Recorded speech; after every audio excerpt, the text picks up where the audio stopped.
There is no single moment that marks the fall of an empire. It doesn't end with a roar like thunder, but with the quiet flicker of a candle burning down to its final breath, its light shrinking, then vanishing into silence. When the Western Roman Empire slipped into darkness, the world believed it had merely lost a throne. In truth, humanity lost an order, a faith, a sense of stability that had endured for centuries. The stone roads leading to Rome were left to dust. The bustling forums fell quiet, their echoes carried away by the wind, whispering through broken marble.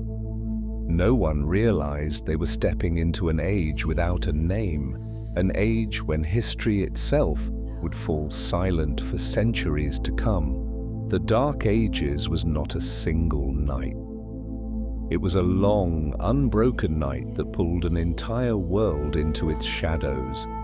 Libraries were forgotten, cities crumbled, temples turned to ruins, and ordinary people simply lived day to day, unaware they were drifting through one of history's greatest turning points.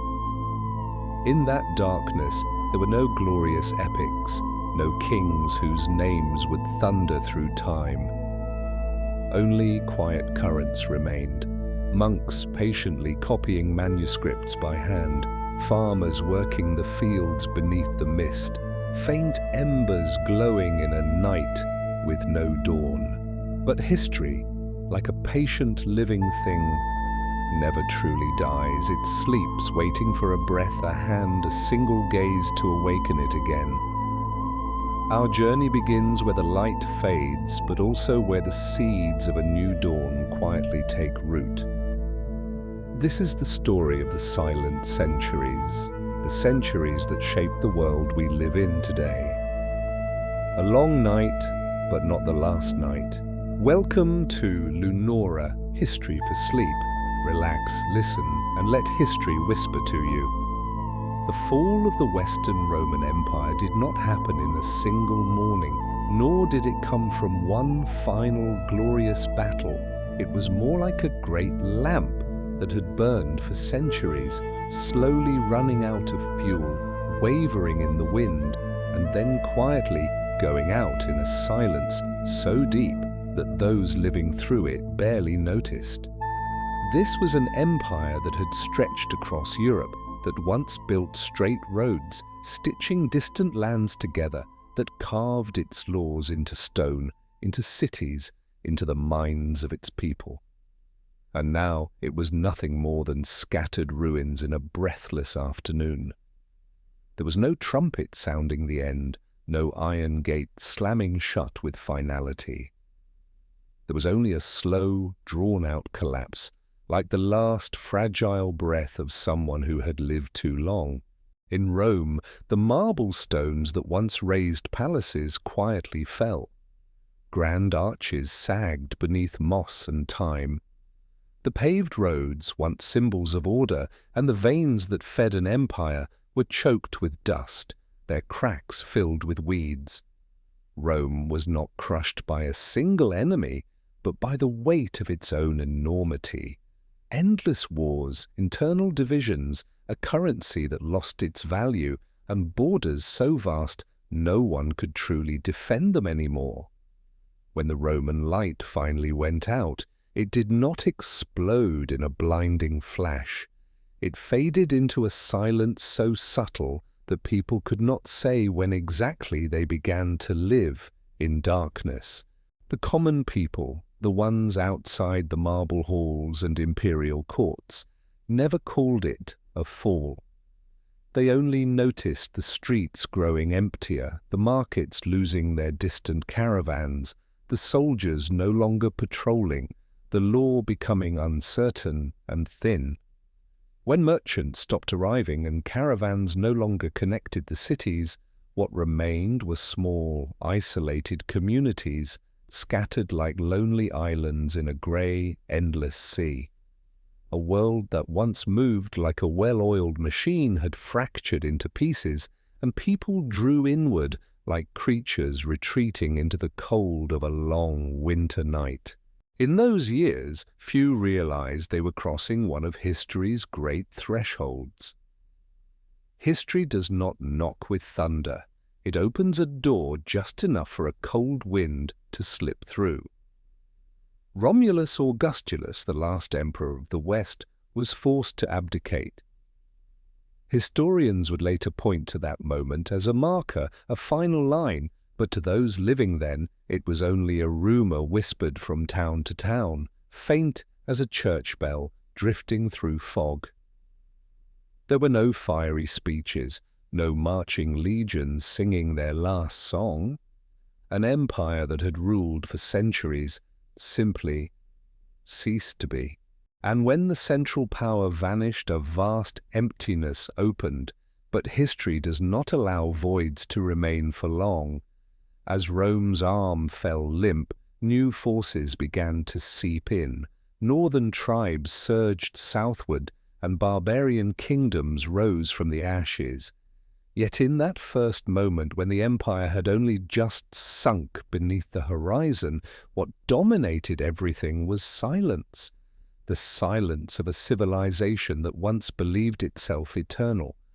The silence of broken statues, of friezes coated in dust, of bridges no one crossed anymore. The silence of a past that had felt indestructible. It was in that silence that something even deeper took place. People began to forget.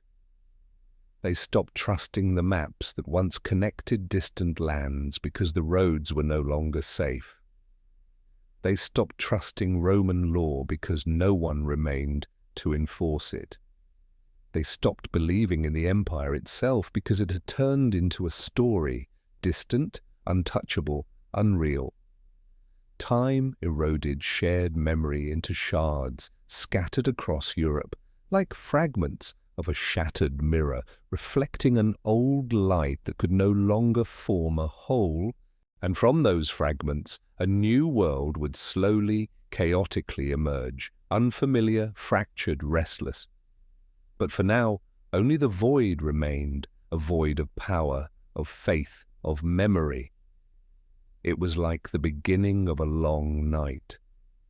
No one yet knew how long it would last, where the dawn would come from, or that centuries later people would give it a name.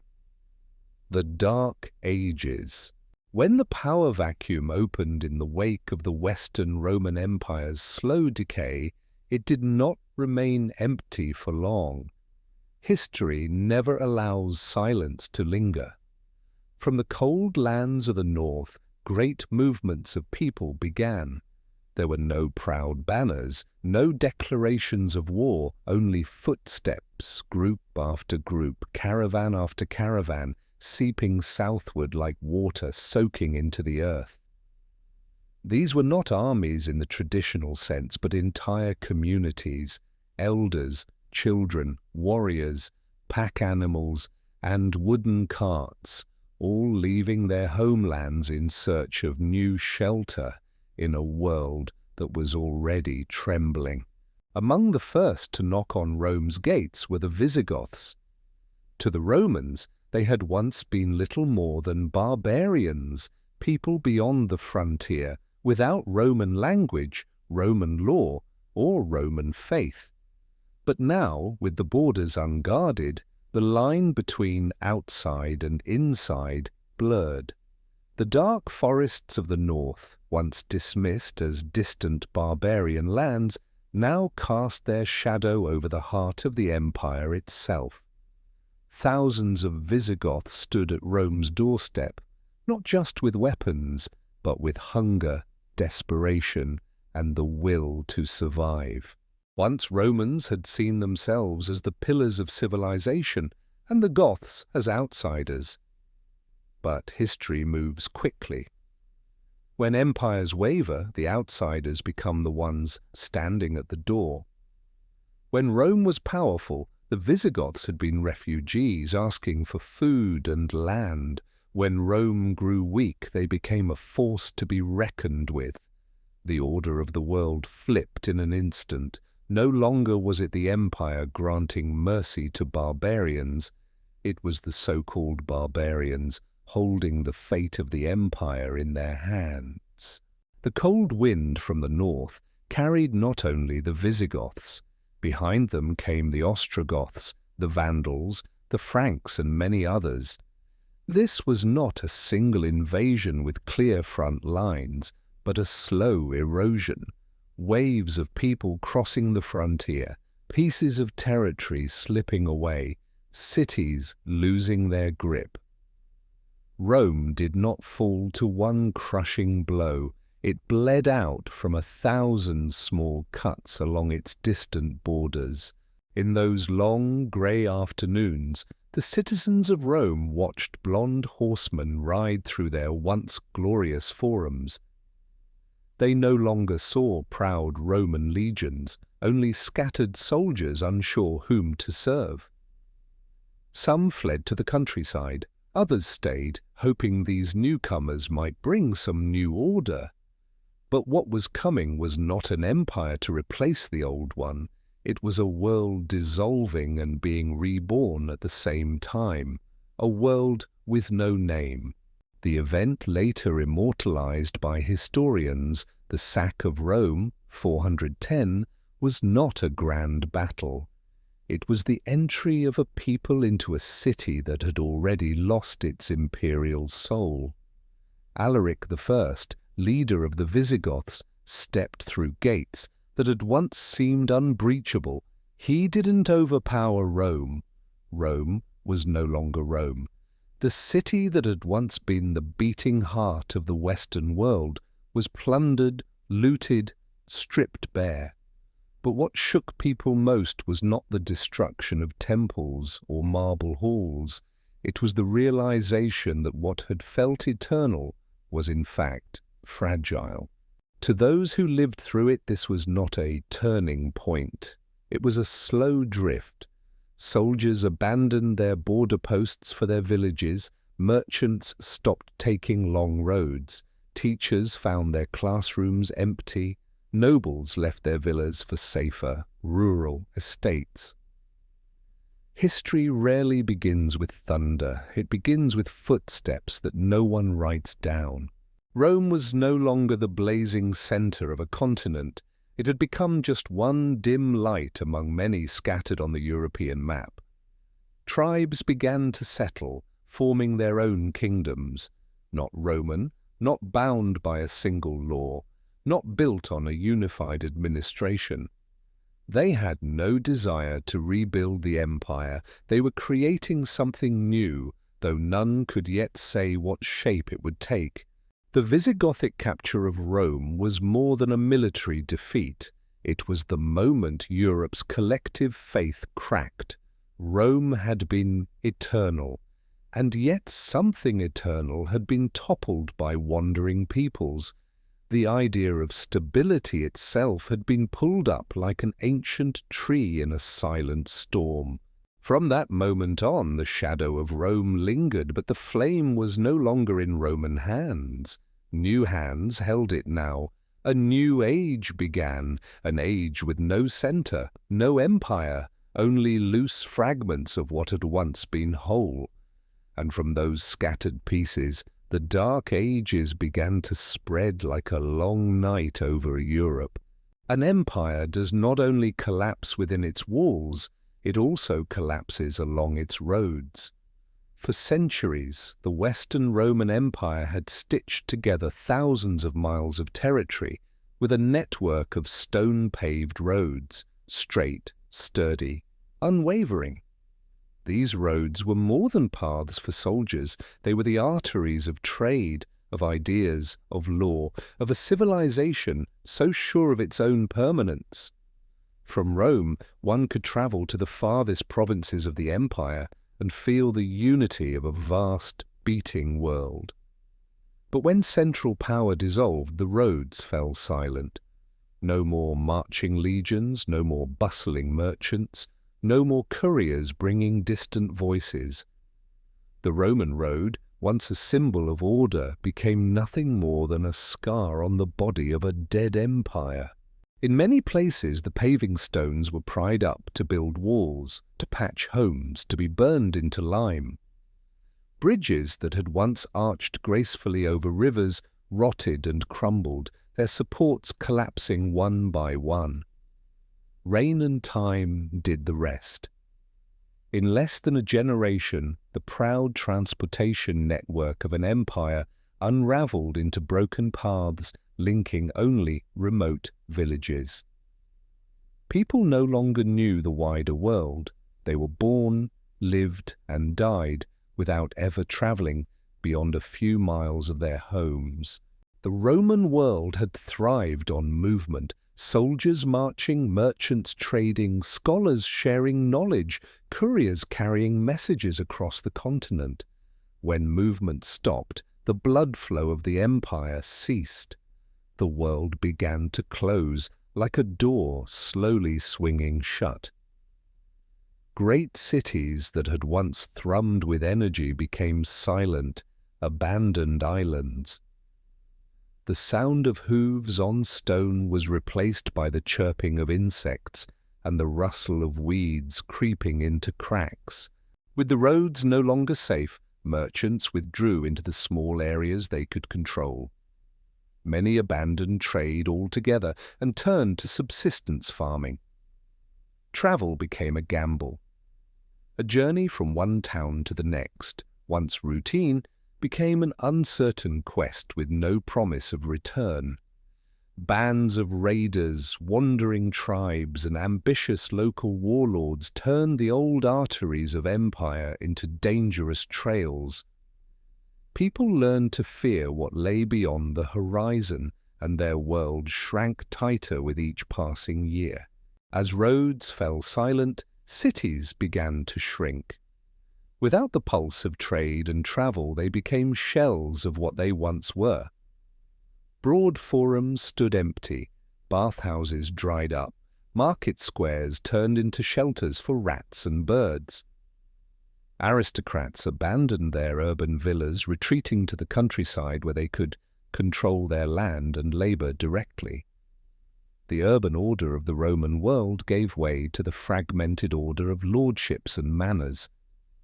Each piece of land became its own small enclosed world, guarded and isolated. In this shrinking of space, something profound happened. The collective memory of an empire began to fade. A child born in Leon might never hear of Rome or Carthage or any of the distant provinces. The stories of empire became campfire tales, half-remembered legends. As physical distance grew unbridgeable, imagination replaced memory. The Romans became characters of myth, distant and hazy, no more tangible than gods in a folk tale. And with isolation came the fracturing of knowledge. No roads meant no exchange, no shared schools, no unified system of learning. Knowledge that once flowed freely was now trapped in small cottages and lonely monasteries. A civilization that had measured time with water clocks, calculated distances with precision, and recorded its history through intricate administrative systems regressed to something more primal, where each village knew only itself. For the Romans, time had been a river, measured, dated, written down. In the Dark Ages, time became seasons. People no longer spoke of this year or that year, but of that bad harvest, that famine, the winter that froze everything. Collective memory lost its numbers, and history began to dissolve. The post-Roman world did not collapse overnight. It was a great lamp going dark, one bulb at a time. The first bulb was the road. When the roads died, trade died. When trade died, cities died. And when the cities died, so too did the shared memory of a people. In the quiet of that unravelling, a new age crept in, not with a scream, but like fog at night, rolling silently from one path to the next, from one city to another, until it blanketed an entire continent. There were no more caravans crossing open fields, no more bustling marketplaces filled with distant goods, no more sense that beyond the horizon lay a shared world. There were only small, closed communities peering outward with suspicion and quiet fear. And it was in those folds of history, not in a single event, but in the quieting of countless roads, that the Dark Ages took root, spreading like a dense mist across Europe. After the roads fell silent, it did not take long for what remained of the Western Roman Empire to begin unraveling. Rome had once been a single, beating organism, its arteries bound by law, its spine upheld by the legions, its breath carried through trade and administration, all coordinated by a single, commanding center. But when that center collapsed, the world did not just slide into disorder, it fractured back into something primitive. Small, enclosed communities with no meaningful connection beyond the edge of their fields. No hand governed Europe anymore.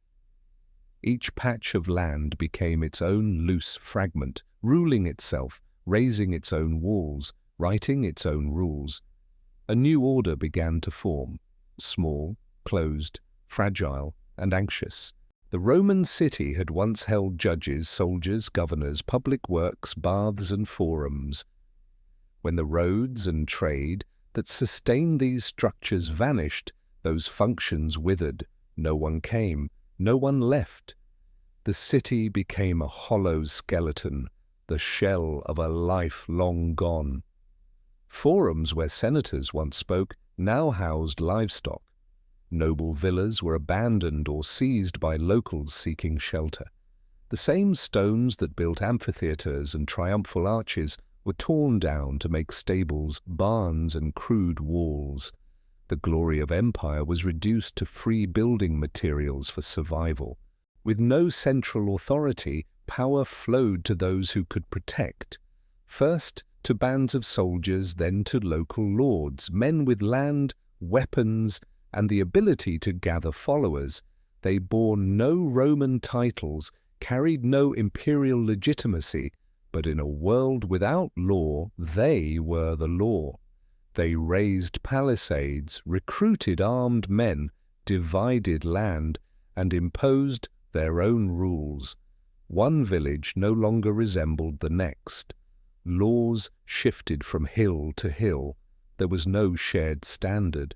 This was the moment when history seemed to fold in on itself. Where once there had been a single administrative system, now every fief became its own isolated world.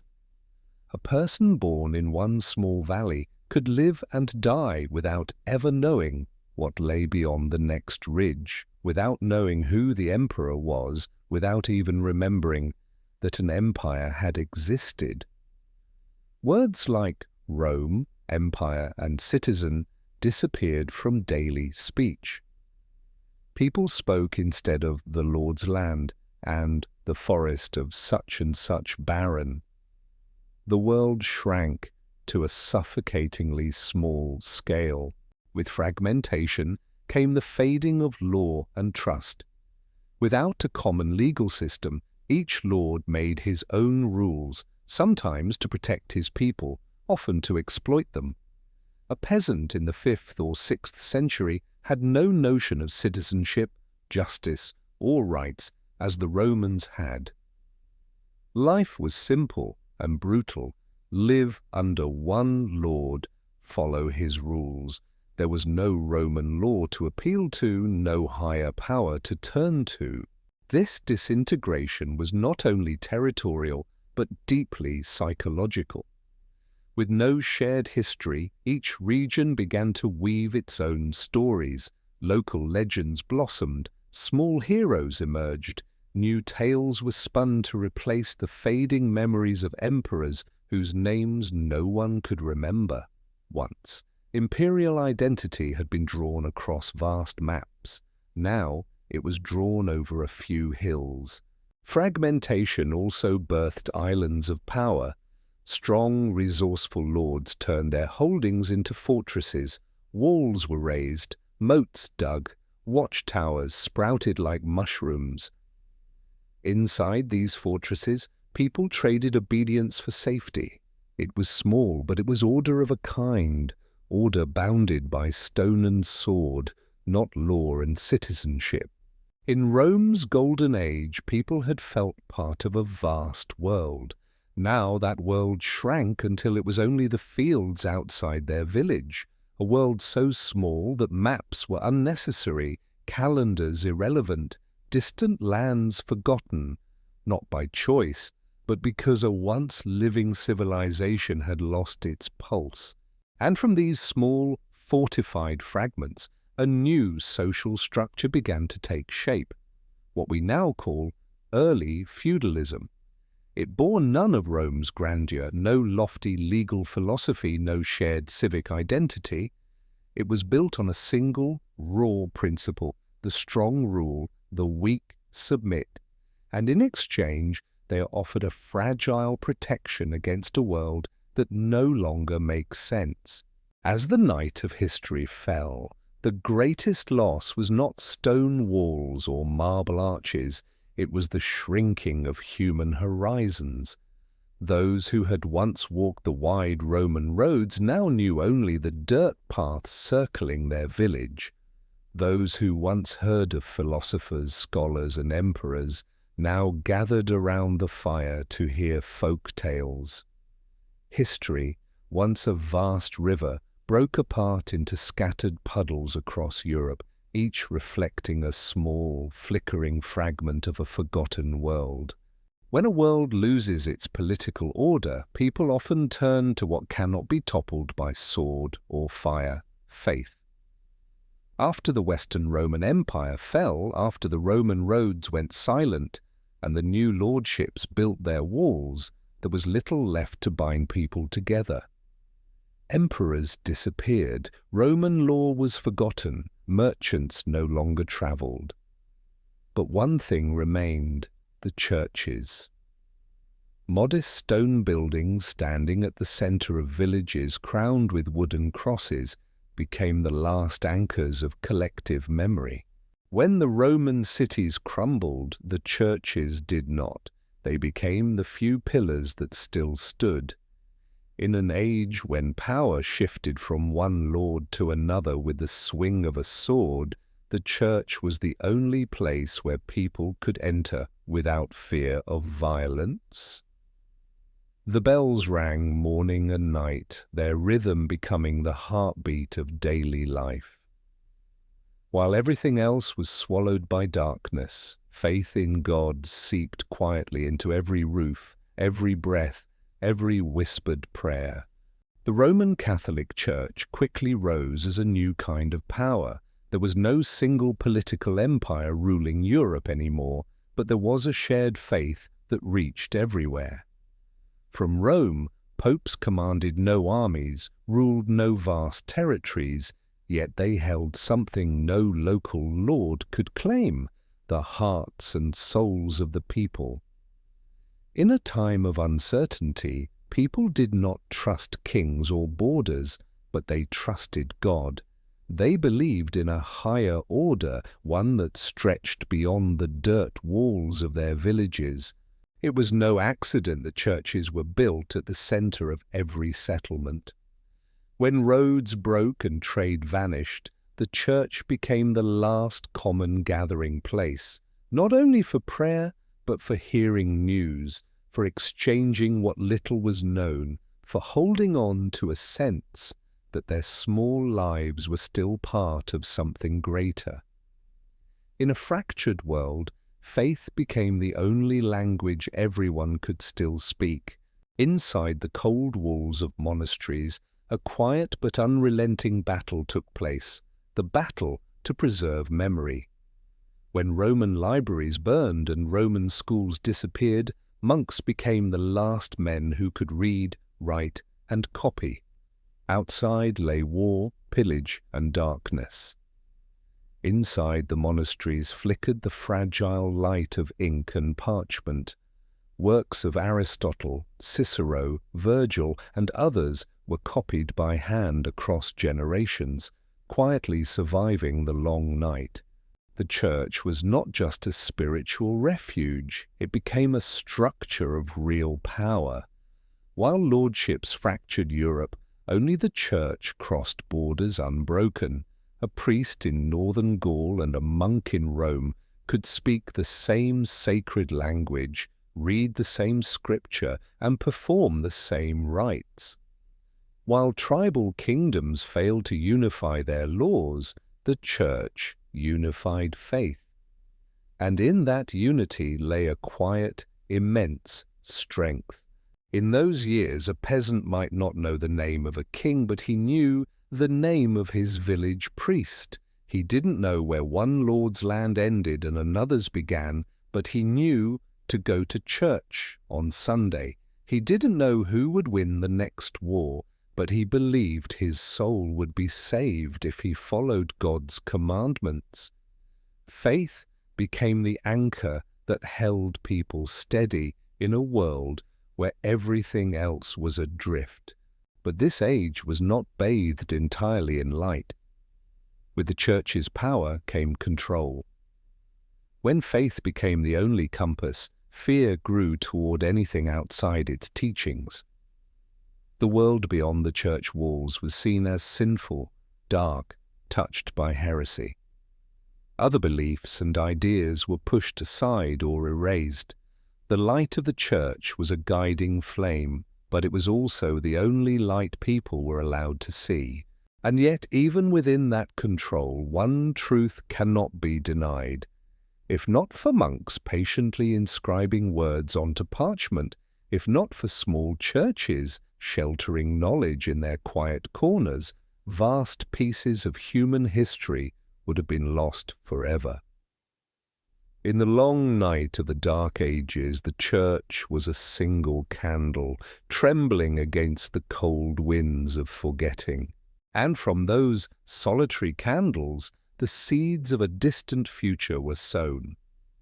As political empires faded and people retreated into their isolated villages, the church became the only thread connecting Europe, a silent but enduring network, a power that needed no borders, no armies, only faith.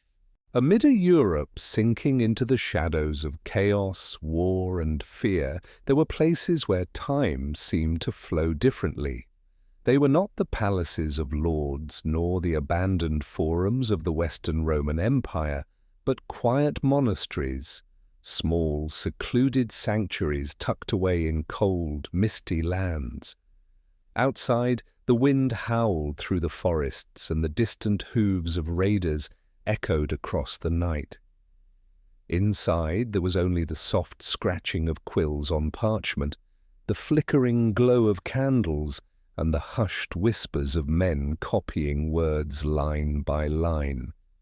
Within those damp stone walls, the memory of an entire civilization never truly slept. When Roman schools vanished and old centers of learning crumbled, monasteries became the last bastions of literacy. While most people had forgotten how to count time or record their lives, the monks quietly held on to something priceless: knowledge. They did not live to conquer or to rule, they lived to preserve. For them, every book, every page, every fragile manuscript was more than words. It was a last breath of a world that had faded. These monasteries were not like universities that would come later. They were small, silent, and almost entirely cut off from the world. Surrounded by forests, fields, or stony hills, far from trade routes and battlefields, their isolation became their protection. Here, precious manuscripts survived, copies of Aristotle, Plato, Cicero, Virgil, as well as religious, historical, and scientific texts. Not everything could be saved, but miraculously, much was preserved by only a few quiet hands. A monk's day began with prayer, but most of it was not spent in liturgy. It was spent with ink and parchment. In a room called the scriptorium, monks sat in long rows, bent over sheets of vellum. There were no printing presses, no metal pens, only candles, quills, and a patience that stretched for hours, months, even years. A single book could take a lifetime to complete, and still they wrote on because they understood, in their own humble way, that if they stopped, memory itself might stop with them. They were not hailed as heroes. In fact, few outside their walls even knew their names. While kingdoms rose and fell and warlords fought for power, these men quietly copied line after line, chapter after chapter. In their silence, they kept a civilization from vanishing. Without them, much of the Greco-Roman intellectual world would have been lost forever. The monasteries were more than archives. They were fragile schools. Some noble families sent their sons there to learn to read, to write, to understand scripture. For many children of the Dark Ages, a monastery was the only place they would ever see a book. In a world of illiteracy, these men were keepers of the keys to memory. They also kept time. While history outside faded into seasonal blur, winters, famines, raids, inside monasteries, the monks continued to mark the years. This winter was bitterly cold. That year the crops failed. This year war came from the north. These small notations became delicate threads, stitching the Dark Ages to the rest of human history. The monks themselves did not see what they were doing as saving the world. They were serving God, preserving what was sacred, tending to what was left of the light. History is often written not by those who set out to shape it, but by those who quietly carry a small flame through the night. And they were precisely those carriers. In another sense, monasteries were sanctuaries. While outside the world was fractured by raids, hunger, and endless wars, inside these walls life followed a slow, disciplined rhythm. Refugees often fled to monasteries in search of safety. And in those moments, the monastery was not only a refuge for knowledge, it was a refuge for people. If the Roman Catholic Church was the invisible net that held faith together across the continent, monasteries were the knots of that net, the small, stubborn keepers of memory, quiet, unassuming, persistent, like seeds buried deep in frozen soil, waiting patiently for a distant spring. Outside, the Dark Ages pressed on. Kingdoms of barbarian warlords rose and crumbled. Villages remained locked in fear and isolation.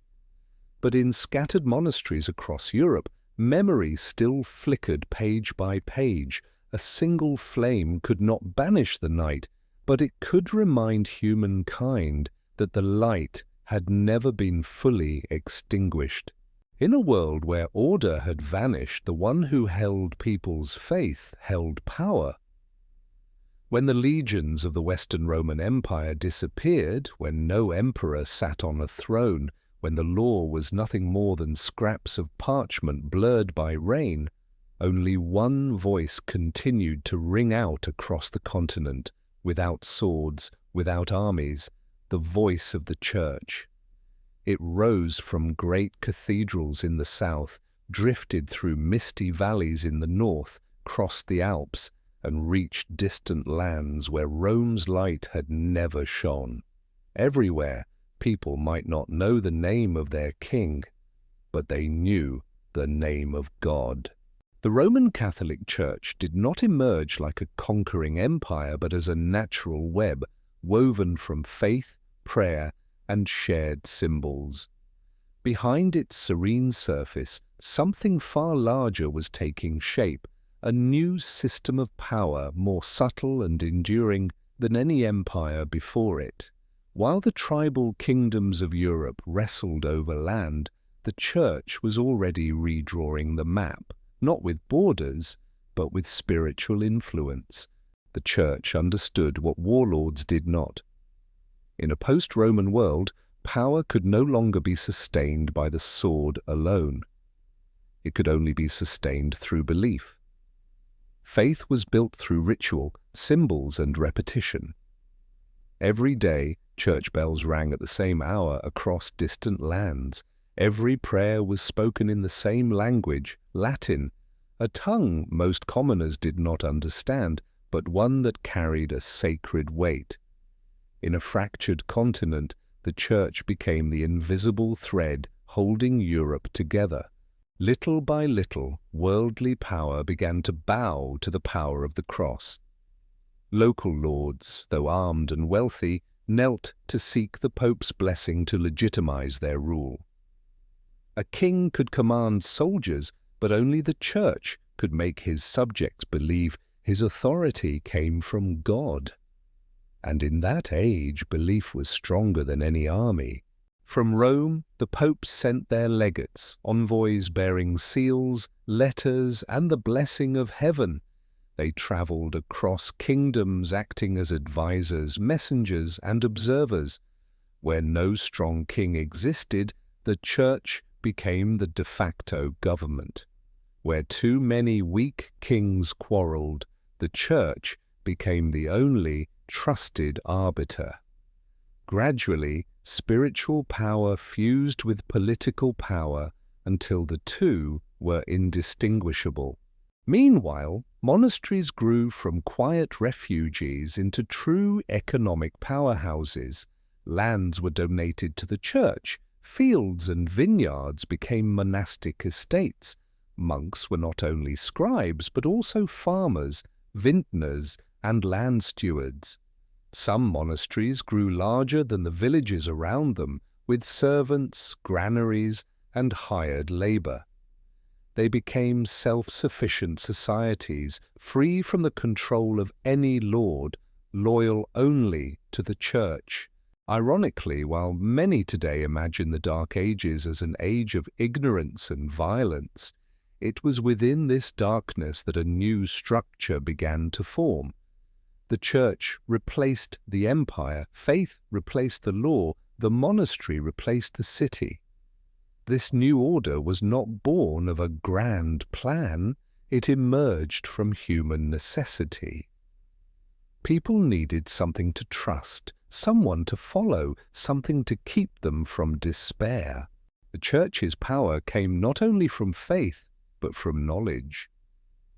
When most people could not read, and nobles only knew how to fight, it was the clergy who could read the Bible, write letters, record laws. Kings needed them for everything, for treaties, for marriage alliances, for land decrees.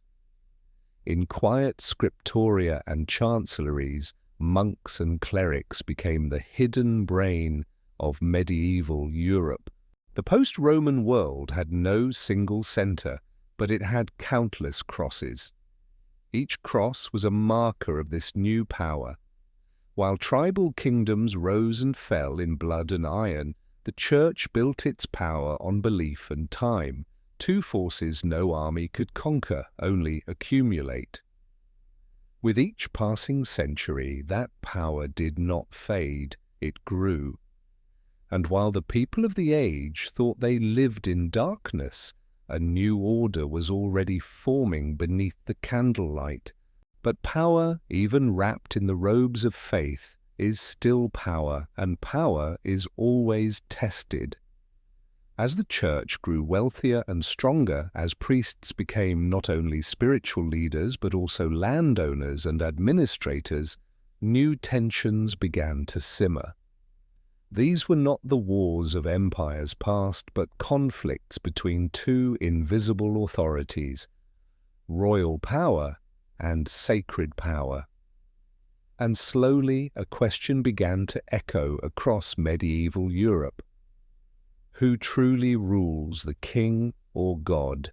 After the fall of the Western Roman Empire, Europe did not become an empty void.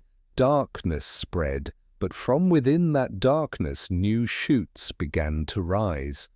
The peoples who once stood outside Rome's gates now stepped into its abandoned heart, not as barbarians in the eyes of a fading empire, but as new rulers of the lands left behind. They did not build radiant empires overnight. They built with instinct, with the sword, with oaths of loyalty. And slowly, from scattered tribal groups, new kingdoms were born. Among the many, one name would shine the brightest: the Franks. Unlike nomadic raiders who looted and faded, the Franks could settle, organize, and expand their power. Emerging from what is now Western Germany, they moved into Gaul, a land that had once been the beating heart of the Roman West. When the empire collapsed, Gaul became a vacuum. The Franks filled that vacuum not only with force, but by laying a new order upon old foundations. At the center of this transformation was Clovis I, a young and fiercely ambitious leader. Clovis saw what others did not.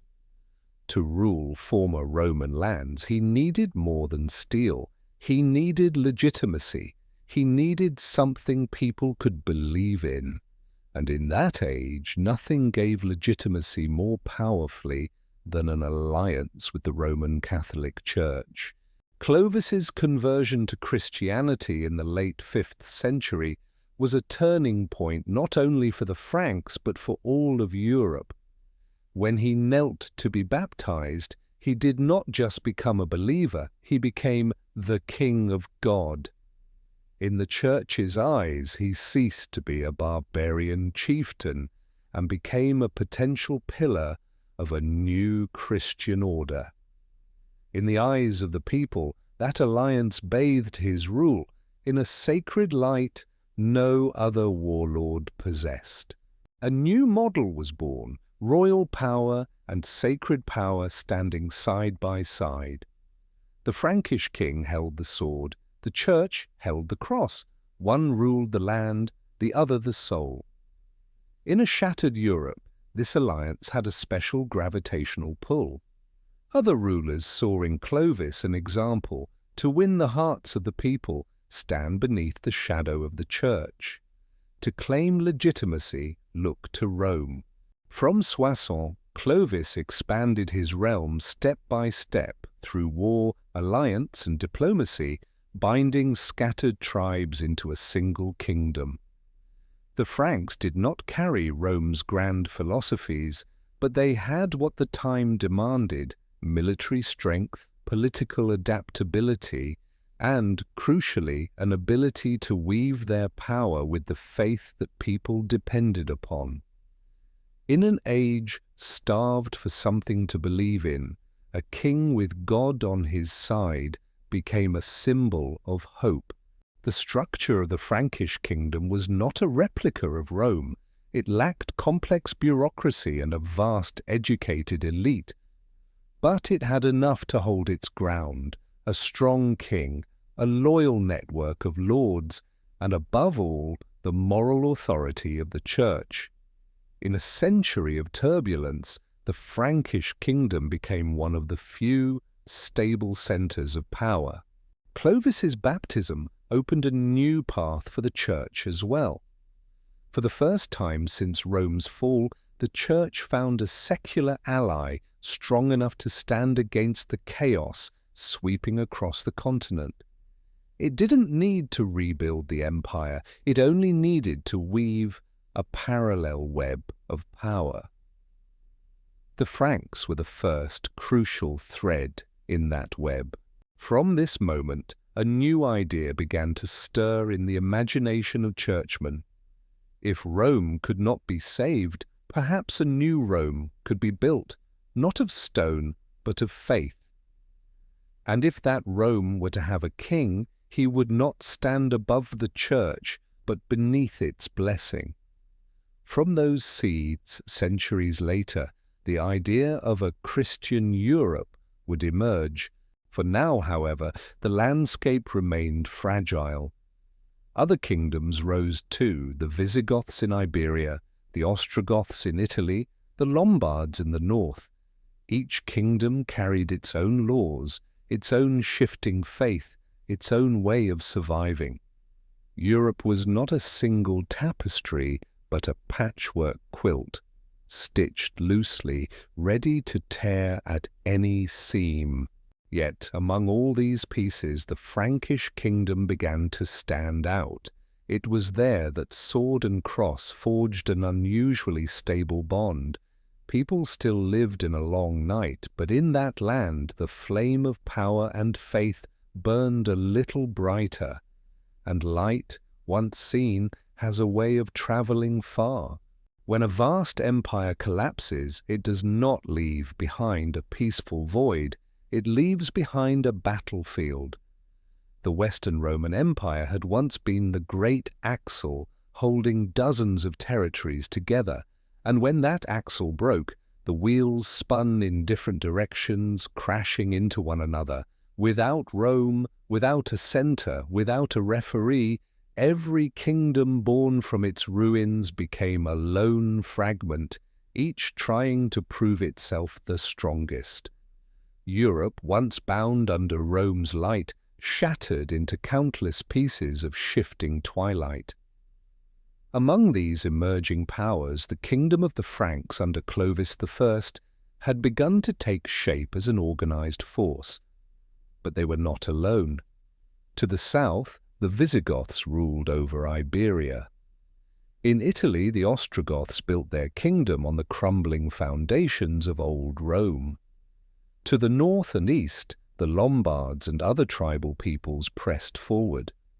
Every small power looked around and saw abandoned land like crumbs scattered on a table, and everyone wanted a peace. There was no unifying plan, no treaty strong enough to hold peace. These wars were not grand epics with clear beginnings and endings. They were scattered, constant, eroding everything like a slow, relentless rain. Village fought village, lord swallowed lord, king allied and betrayed king. The roads Rome once built now connected little more than endless, grinding skirmishes. No one could remember who started the fighting, because there was no true beginning and no clear end. These wars were more than clashes of swords. They were collisions between different visions of power. Each tribal kingdom ruled in its own way. The Visigoths blended Roman administration with their own customs. The Ostrogoths favored military discipline. The Franks fused faith with political might. No one ruled alike, and no one would kneel to another. This was an age when Europe's map could not hold its shape for more than a few years. Borders shifted like tides. A fortress might belong to the Ostrogoths one year, fall to the Franks the next, and be taken by the Visigoths after that. With each conquest, laws changed. People no longer knew who ruled them. Today they paid taxes to one king. Tomorrow they bent the knee to another. History no longer read like a neat chronicle. It became a patchwork, torn and rewritten over itself. In that turbulence, the Roman Catholic Church once again rose as one of the few stable forces. While banners outside the gates changed, the village priest remained. The church bells still rang at the same hour each day. And so kings and warlords began to understand. To rule for long, they needed more than soldiers. They needed the church's blessing. A subtler game of power began. He who received the church's approval had a better chance of surviving the storm. These endless wars did more than break land. They broke shared memory. Without Roman scribes to keep record, stories from this era survived only in fragments, scribbled in monastic manuscripts or whispered around fires. That is why later historians called these the silent centuries, not because nothing happened, but because too much happened, too scattered, too chaotic to be fully remembered. In this darkness, violence became ordinary life. There was no concept of war, because war never stopped long enough to earn a name. It was simply the rhythm of the age.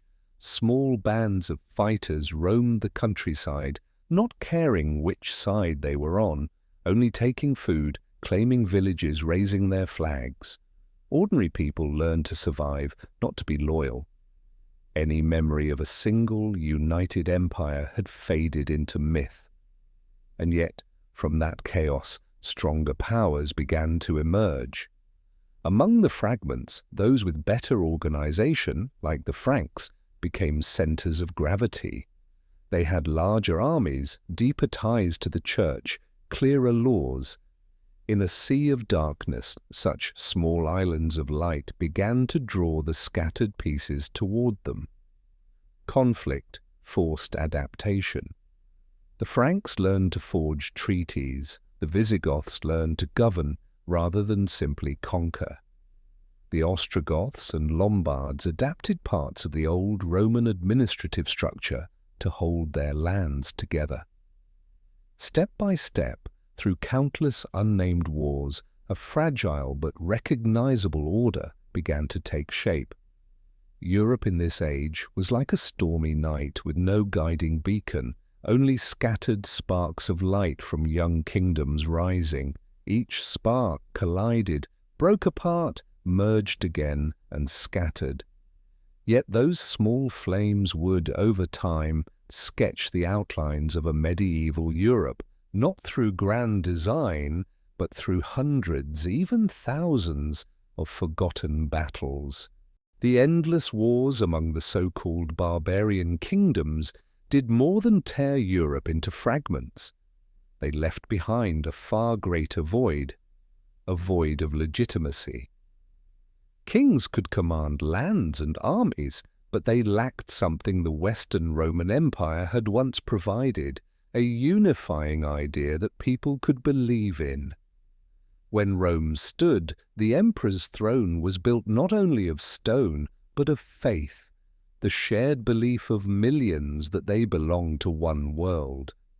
When that belief crumbled, each new kingdom was nothing more than a small candle flickering in the darkness. And in a dark world, people turn to wherever the light shines brightest, the church. The church had always been there, silent and patient, winning no battles, yet never losing ground. While kingdoms rose and fell, it alone remained a steady thread across a fractured continent, a single sacred language, a shared liturgy, a common faith, like a red cord binding together the broken pieces of Europe. Gradually, the barbarian kings realized that if they wanted their own flame to burn brighter, they had to place it near the church's fire. From Rome, popes and cardinals began to wield their spiritual power with calculation. A king seeking to strengthen his rule needed the church's blessing. A royal marriage required a priest. A land dispute might be decided by the word of a bishop rather than the clash of swords. The church had no army, yet it could end or ignite wars with a single decree. A new idea emerged: kings under the light of God. Rulers discovered their authority doubled when cloaked in the church's sanctity. A coronation was no longer just a political ceremony, it was a holy rite. The crown was not merely gold, it was anointed with holy oil, as if power flowed not from the sword, but from heaven itself. And when a king claimed divine favor, who could stand against him? But the church did not stay a mere witness. It became a player. In conflicts between kingdoms, it intervened, backing, withdrawing, toppling. A king who defied its counsel risked the one punishment no sword could parry: excommunication. With a single papal bull, that king ceased to be God's chosen. His lords would abandon him, his people would turn away, and his throne would shake. This soft power was devastating in a world where faith was the only thing holding society together. A king might defy an army, but not the collective belief of his own subjects. Step by step, the church inserted itself into every royal decision. Marriages, titles, treaties, wars begun, and wars ended. Its influence wasn't confined to dimly lit chapels. The church amassed land, nobles donated estates, kings granted lands for divine favor, monasteries expanded, bell towers rose, granaries filled, treasure flowed. What began as a power of the spirit became a power of tangible wealth, rivaling any kingdom in Europe. This transformation didn't happen overnight. It seeped into history like underground water, slow and unstoppable. As kings fought, the church waited. When one faltered, it reached out a hand like a father to a lost child. When one triumphed, it offered recognition in exchange for loyalty. It never had to win wars because it never had to fight them. And then something unprecedented in Roman times happened. Kings began to fear the church, not its armies, it had none, but its judgment. To be branded a heretic or a rebel against God was to watch one's throne dissolve. In a world where faith outweighed law, the sharpest blade was not a sword, but a priest's condemnation. From the 6th century onward, Europe slipped into a strange balance of power. Kings ruled, but the church allowed them to rule. The hand that held the sword appeared strong, but the hand that held the cross could not be overthrown. Dynasties rose and fell. Only the church endured, casting its long shadow across the continent. And that is how, in the long night of history, when kingdoms flickered like fragile flames in the wind, the church quietly sat upon the throne without ever fighting a single war. By the 6th and 7th centuries, Europe was no longer just the scattered wreckage left in the wake of the Western Roman Empire. Wars still flared from time to time, borders continued to shift like shadows, but something had begun to take shape. A new order. It was not an empire forged by one ruler, but a network woven from the shared survival of kings and the church. This was not unity, but interdependence, a lattice of power where monarchs, lords, and clerics leaned on one another to endure and to rule. This order emerged not from grand design, but from necessity. Kings, no matter how powerful, could not control distant lands when the Roman roads had crumbled and frontiers blurred. Local lords, even with their own small armies, could not maintain power without the blessing of something greater. And the church, and the only institution with a presence in every corner of the continent, became the binding agent that held these fragile structures together. In a typical kingdom of the time, the village was the true center of life. Ordinary people knew little of nations, but they knew their lord well, the man who owned the land and ruled every aspect of their lives. At the heart of every village stood a church, steady and unshaken, like a slow-beating heart. The king was distant, the Lord was near, and the priest stood before them every day. These three layers of power, king, lord, and church, formed a silent but durable triangle of authority. Kings granted land in exchange for loyalty.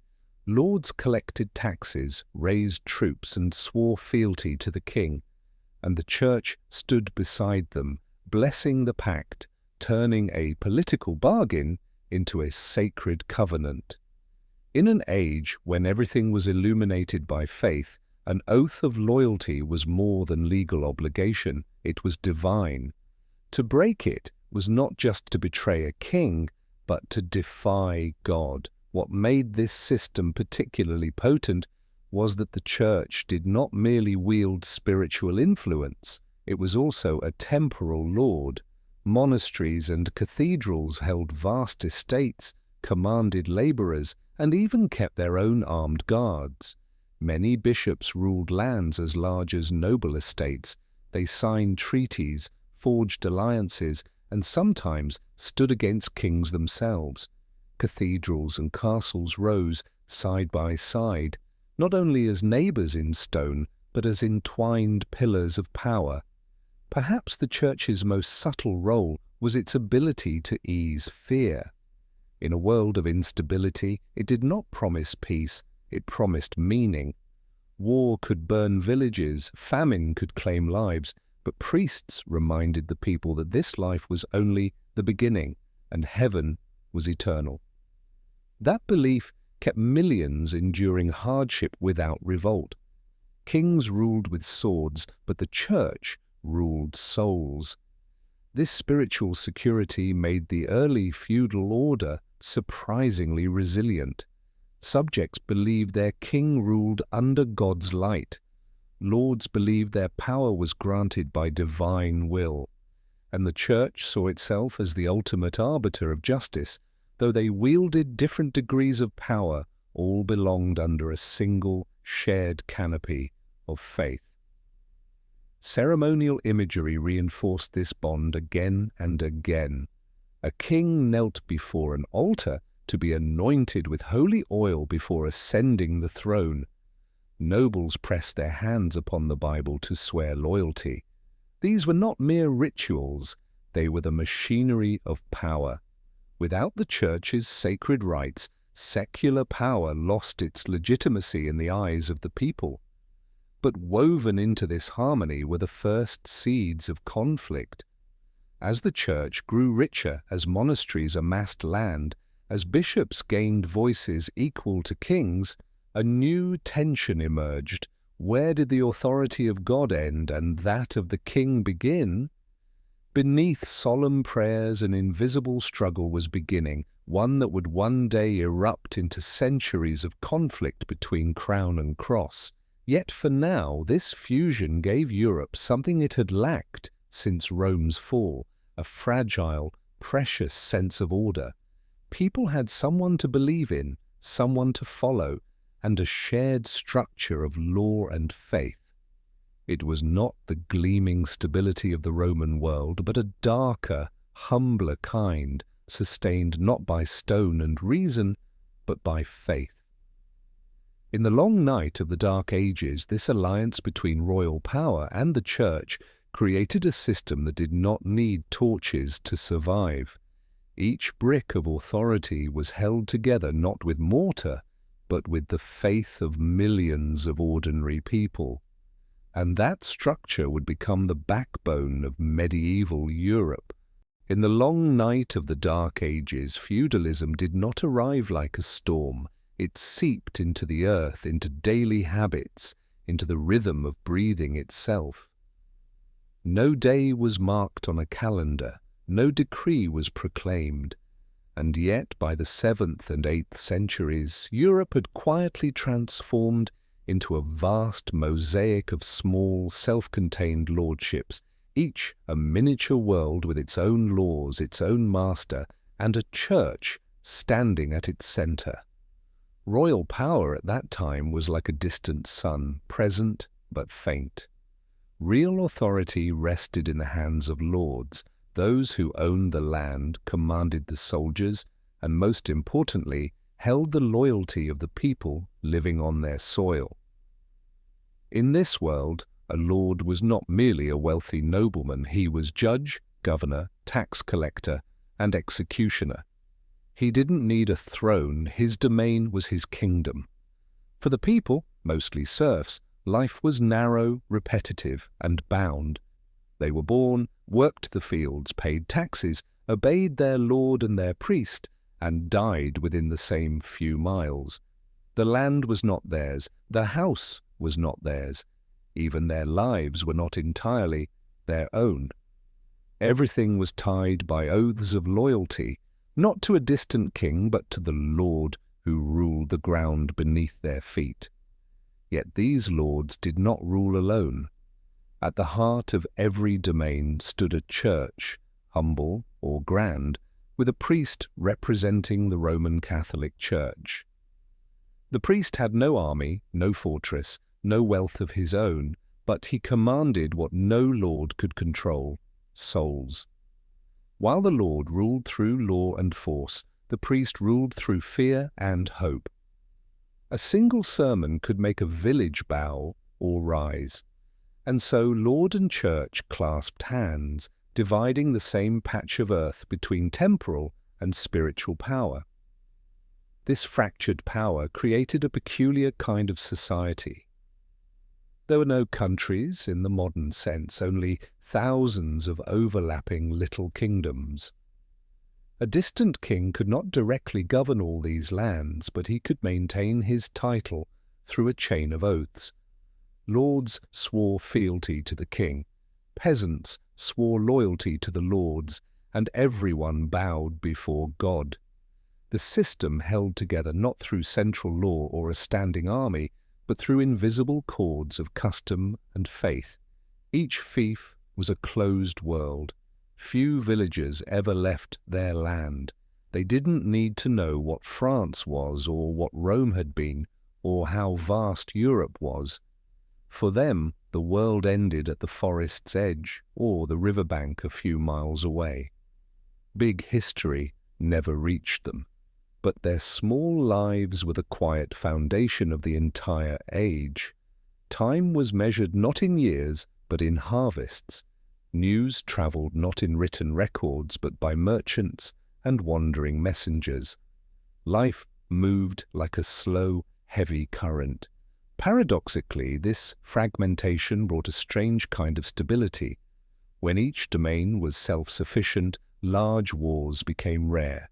Lords cared only for their own land, peasants cared only for their crops, priests cared only for their flock. No one dreamed of conquest like the Roman Empire once had. Europe became a coarse fabric stitched from thousands of rough patches, unrefined but durable. Yet this stability carried its own shadow. When power was scattered, so was justice. A trial in one fief could end in a fine. The same crime in another could mean death. There was no common law, no central court, only the Lord's word and the priest's judgment. And when power is concentrated in too few hands, those at the bottom have nowhere to turn. But to most people of the time, this was not injustice. It was simply the world. They did not remember the Roman roads, the cities where citizens could sue their rulers, the open exchange of knowledge. To them, the Lord was king, the church was sacred, and the turning of the seasons was destiny. Time did not advance, it circled. In this order, lords became powerful, not only because they held swords, but because they didn't need a king to survive. If the king fell, their lands endured. But if a powerful lord rebelled, an entire kingdom could tremble. The bond between king and lord was both essential and fragile. That fragility would define the entire medieval era. Kings needed lords to rule and feared their betrayal in equal measure. The church, with its priests, monasteries and chapels spread across the land, became the only power truly spanning the continent. No matter how great a lord grew, he still needed the church to keep his people loyal. And slowly, inevitably, the church became not just a partner to temporal power, but its indispensable backbone. That was how early feudalism took root, not through conquest or proclamation, but through fear, faith, oaths, and land. No empire was built, but a new order, quiet, enduring, and unshakable, settled into the long night of history. While the candles of Europe still flickered weakly in small village churches and isolated monasteries, another flame had begun to blaze brilliantly in the south. In the 7th century, on the seemingly peripheral Arabian Peninsula, a religious and political upheaval was about to reshape the world, the birth of Islam. As Europe murmured its sleepy prayers beneath the first feudal lords, Arab warriors rode through the desert with a burning conviction that God had chosen them to transform history. Within decades, their flame grew into a storm. From Mecca and Medina, Muslim armies surged like floodwaters across the Sasanian Empire, swept through North Africa, and soon crossed the Strait of Gibraltar to enter the Iberian Peninsula. Lands that only a few generations earlier had belonged to the Visigoths now belonged to a new power, Muslims, bringing with them faith, discipline, and a civilization in full bloom. What made the Islamic world exceptional was not just the speed of its expansion, but the vitality of its civilization. While Europe fractured into countless closed fiefs, the Muslim world was building great cities, rich, bustling, radiant. In Baghdad, Damascus, and Cordoba, the lamps never went out. While European monasteries barely lit a few candles to copy fragile manuscripts, Muslim libraries held thousands of books. While peasants in Europe measured time by harvest, Muslim scholars charted the movements of the stars. As Europe seemed to shrink into itself, forgetting the grandeur of Rome, the Muslim world absorbed that very legacy and breathed new life into it. They translated the works of Aristotle, Plato, Galen, and many other Greco-Roman thinkers into Arabic, preserved them, and expanded upon them. What Europe forgot, Islam remembered. Trade, too, surged to life. While Roman roads in Europe lay overgrown with weeds, the trade routes from India, Persia, Central Asia, and Africa thrived under Muslim control. They linked the ports of Alexandria to Cordoba, connected the Red Sea to the Mediterranean Sea, and turned desert into vibrant arteries of commerce. While European villagers lived entire lives without leaving their fiefs, Muslim merchants journeyed thousands of kilometers, carrying gold, spices, silk, knowledge, and their faith. To Europe, this rise of Islam was not a distant curiosity, it was a voice from the other shore. When the Umayyad Caliphate seized Iberia, an entirely different world appeared just a few miles from Christian lands. While European churches shivered in their damp stone walls, the mosques of Cordoba glowed with lamplight, their halls echoing with long, melodic prayers through the night. This was not merely a religious contrast, it was the collision of two civilizational trajectories. On one side stood Europe, old, divided, slowly forgetting itself. On the other stood the Islamic world, young, united, confident, and burning with ambition. This contrast would not remain quiet. It would simmer beneath the surface, then erupt into centuries of conflict and exchange. At first, the lords and bishops of Europe watched the south with wary eyes, but as Muslim forces advanced into Gaul and clashed with the Frankish kingdom, it became clear this was not a passing wind, but a storm. The confrontation would lead to one of the defining battles of the age, the Battle of Tours in 732, a story for another part. By the late 7th and early 8th centuries, Europe began to realize it was no longer alone in the world. Another civilization had awakened, and its light was so strong it crossed seas and crept through moss-covered walls of northern fiefs. In the long night of Europe, the south burned bright. And it was that southern light that would one day force the north to awaken. By the early 8th century, the south of the Mediterranean burned like a brilliant dawn, while northern Europe remained curled in the fog of feudal fragmentation.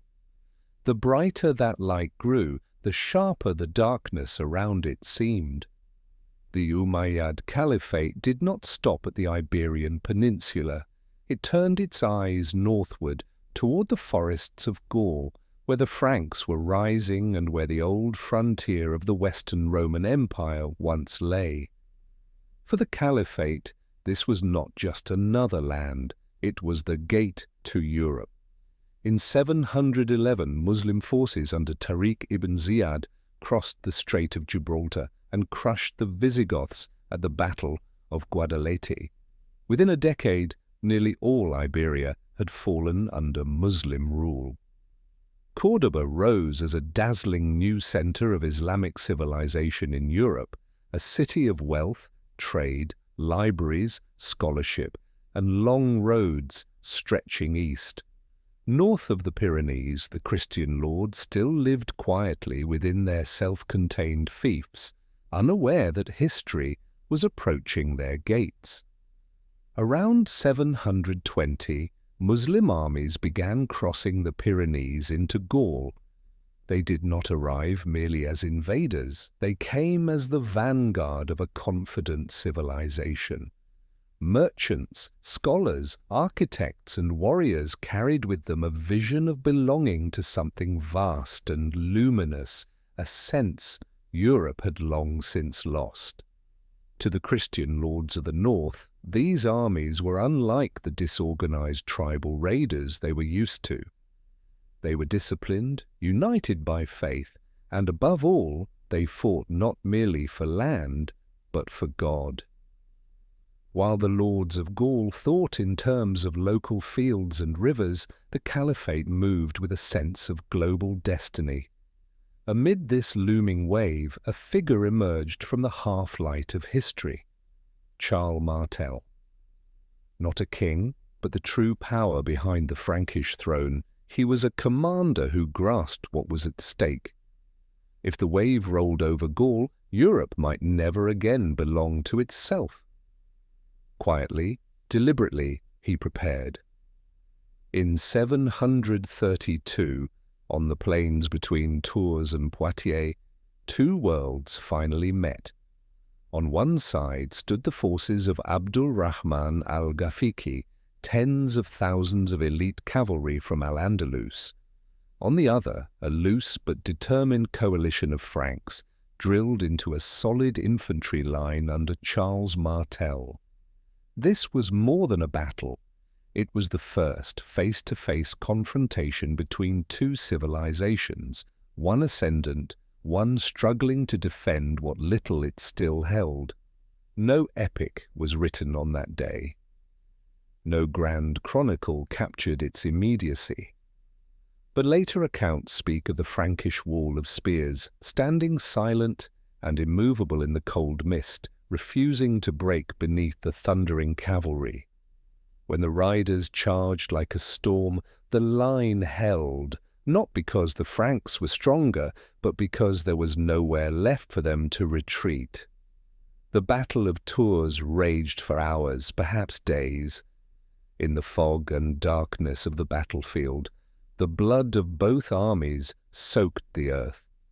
When Abdul Rahman fell, the Muslim army withdrew in good order back across the Pyrenees. There was no grand triumph, no glorious parade, but the advance north had been stopped. In the centuries to come, Tours would be remembered as the battle that saved the West. To contemporaries, it was simply another brutal clash in a brutal age. No one yet knew that this moment would become a marker in the deep current of history. For the first time, Europe had looked south and seen, not shadows, but a powerful, radiant civilization standing across from it. The Umayyads would not march further into Gaul after Tours, but their light remained. In Córdoba, Al-Andalus continued to flourish, its libraries expanding, its astronomy, medicine, and philosophy advancing. And in the north, the church and the lords began to sense something new. Their world was no longer the only one.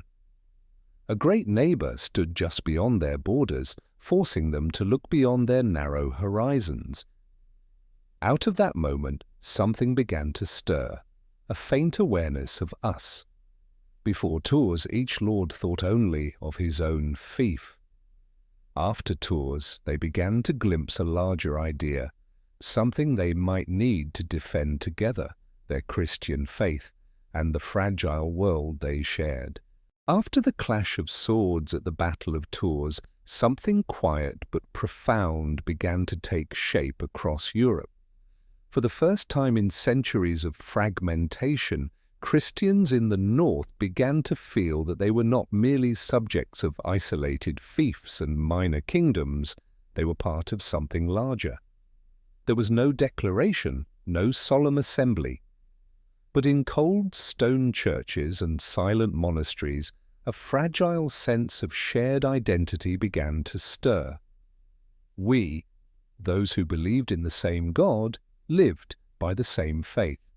Before Tours, Europe was splintered into 1,000 shards. Lords cared only for their lands, kings clung to fragile thrones, and the Roman Catholic Church connected them only loosely. But when the brilliant Islamic light of the south spread northward, those in the north suddenly realized that they were not alone, they were half of a larger picture. Beyond their borders was another world, youthful, confident, rich and powerful. And if they did not stand together, that light could consume them. The name Charles Martel spread far and wide after Tours. He became the Hammer of God, not because he conquered, but because he held the line between two civilizations. In churches and monasteries, sermons began to speak of a mission to defend the faith. In the minds of villagers, the enemy was no longer the lord across the forest, but those who did not believe in Christ. From these small seeds, the idea of a Christian Europe, Christendom, was born. The Church seized the moment. Its leaders understood that if they could turn fear into collective identity, their influence could stretch far beyond local parishes. From Rome, popes began to send out messages of unity among the faithful. Faith ceased to be only a refuge for the soul. It became a banner around which lords could gather. For the first time since the fall of the Western Roman Empire, Europe rediscovered something Rome had once given it, a sense of belonging to a single world. This unity was still fragile. Lords continued to feud, kings distrusted one another, and the Church's power was not yet strong enough to truly unify the continent. But they had begun to imagine it. In Sunday sermons, priests spoke of the infidels as a distant but singular enemy. In late-night feasts, lords whispered of a shared danger, and in the sparse lines penned by monks, Christendom began to appear as an idea taking root. The Church also grew in stature. After Tours, its moral authority soared. The people believed that the victory had been God's protection. Lords believed that unity had saved them, and the popes saw their opportunity to turn faith into collective power. At the same time, the encounter with the Islamic world forced Europe to see itself more clearly. It became painfully aware of its own backwardness. While Muslim cities blazed with light, Europe remained cloaked in the darkness of scattered villages. While the Islamic world boasted great libraries, European monasteries held only a few clumsy manuscripts. While Muslim merchants traversed thousands of miles, most Europeans lived and died within the same patch of land. This realization was unsettling at first, but slowly that fear became a spark of ambition. It was a reminder that the world beyond their forests was moving, that they could not sleep forever inside their fiefs. Within the dark heart of the so-called Dark Ages, a small flicker of collective awareness had been lit, a flicker that would grow in the centuries to come, ultimately igniting in the Crusades. Of course, the reality of the 8th century was far from the confident Europe of later ages. There were no great empires, no unified armies, no scientific power. There was only an idea, a fragile one, that there existed a world of us and a world of them.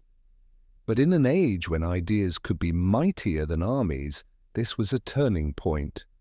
From Tours, the gaze of the north began to turn south. From Rome, the Pope's voice carried farther than ever before. And in quiet villages, peasants began to hear tales of a wider world they had never seen. It was not a loud awakening. It was a long, slow exhale, the sound of a continent realizing it was still part of a larger story. In the centuries following the collapse of the Western Roman Empire, Europe had no single power strong enough to gather its scattered pieces. Local lords ruled like small kings. Tribal kingdoms coexisted without any figure standing above them all. But then, from the misty forests of the Franks, a family emerged to redraw the map of power, the Carolingian dynasty. At its center stood a name that would echo through the ages: Charlemagne. Before the light of Charlemagne burned bright, the foundation was laid by Charles Martel. After the Battle of Tours, his prestige among Frankish nobles soared. Though not a king, he held real power, commanding the army, securing the realm, expanding influence. His son, Pepin the Short, seized the throne and replaced the old dynasty, paving the way for Carolingian rule. But it would be the next generation that turned this spark into a blaze. Charlemagne was born into a Europe without clear borders. He grew up among fractured lands, autonomous lords, and frontiers no one could precisely define. But he had something few in his time possessed, a vision of a united Europe, not a copy of old Rome, but a new structure, built upon sword and cross.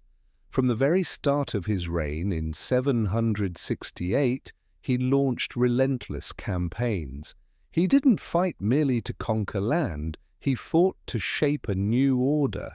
He moved west to secure Gaul, south to push back against Muslim expansion in Iberia, and north into a brutal decades-long war against the Saxons, pagan tribes still beyond the Christian world. These wars were not just territorial, they were ideological. Wherever Charlemagne marched, he built not only camps but churches. He forced conquered tribes to convert, binding faith to the sword. In his mind, Christianity and empire were inseparable. He was not simply a king, he was defender of the faith. The Roman Catholic Church saw in Charlemagne what it had long awaited, a ruler powerful enough to bring fragmented Christendom back under a single orbit. From Rome, popes sent letters, envoys, crosses, and prayers.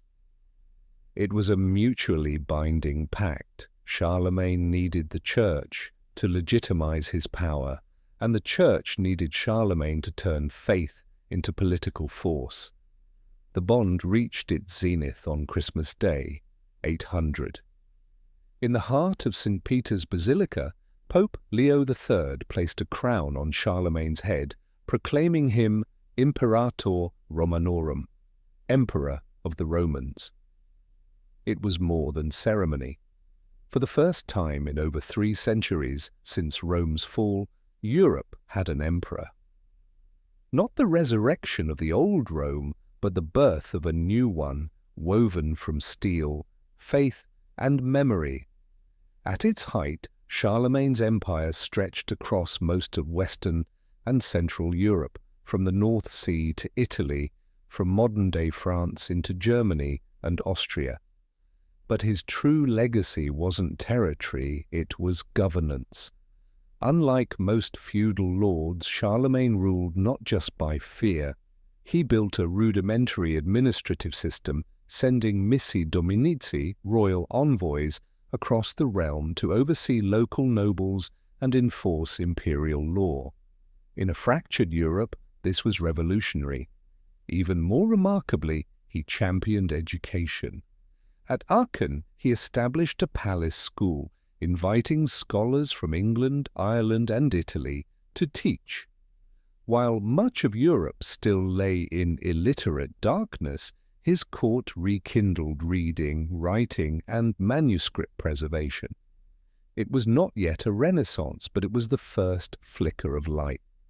Charlemagne, of course, was no saint. His empire was forged in blood as much as in parchment and prayer. His brutal Saxon wars lasted 30 years, an era of forced conversion and cultural erasure. Yet in that violence, a new order took shape. When he died in 814, the Carolingian Empire spanned much of Western Europe. But more important than the land was the idea that had re-emerged, the vision of a united Europe. Fragile, unfinished, destined to fracture again. But the seed was sown. After more than 3 centuries of darkness, Europe had once again a central flame. No longer just scattered candles flickering in village churches. This time, the light burned from a throne, from an empire, and from a dream of unity. When Charlemagne died in 814, his empire still glowed with the brightness of his vision. But history has a cruel rhythm. The brighter the light, the deeper the shadows it casts. What had been held together by the will of one extraordinary man soon began to crack.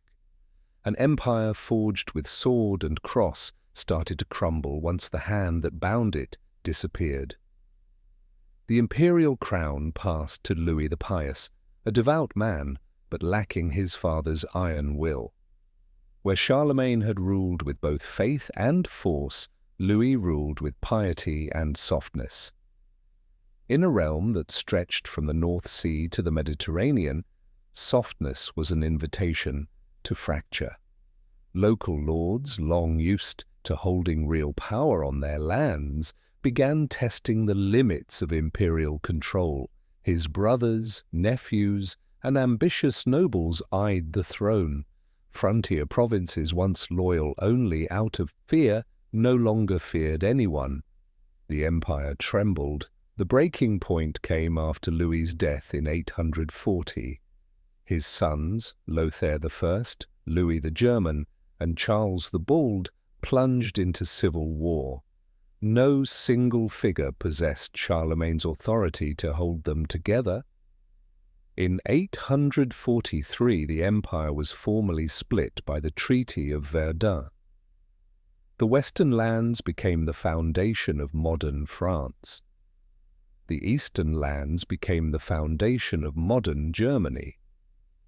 The Middle Kingdom, stretching through Italy and Lotharingia, formed a fragile corridor, destined to be contested for centuries. This was not just a land division, it was the end of Charlemagne's dream of unity. When the empire's light shattered into shards, darkness crept through the cracks, and out of that darkness came new figures, the Vikings. From the icy north, land of forests and glaciers, they sailed south like sudden storms. They were not empire builders, they came for gold, fire, and glory. Their long ships appeared without warning on the Seine, Rhine, and Loire rivers. Frankish countrysides, unaccustomed to defending from waterways, burned. Monasteries, keepers of what little learning remained, were plundered for their gold and grain. The monks' candles could not resist northern fire. While Viking raiders struck fast by river, feudal lords were shackled to their lands. There was no central army, no rapid response, no shared strategy. Each lord defended his own patch, leaving the rest to burn. Fragmentation turned the Vikings into a nightmare with no clear front to fight. There was no second Charlemagne to rally them.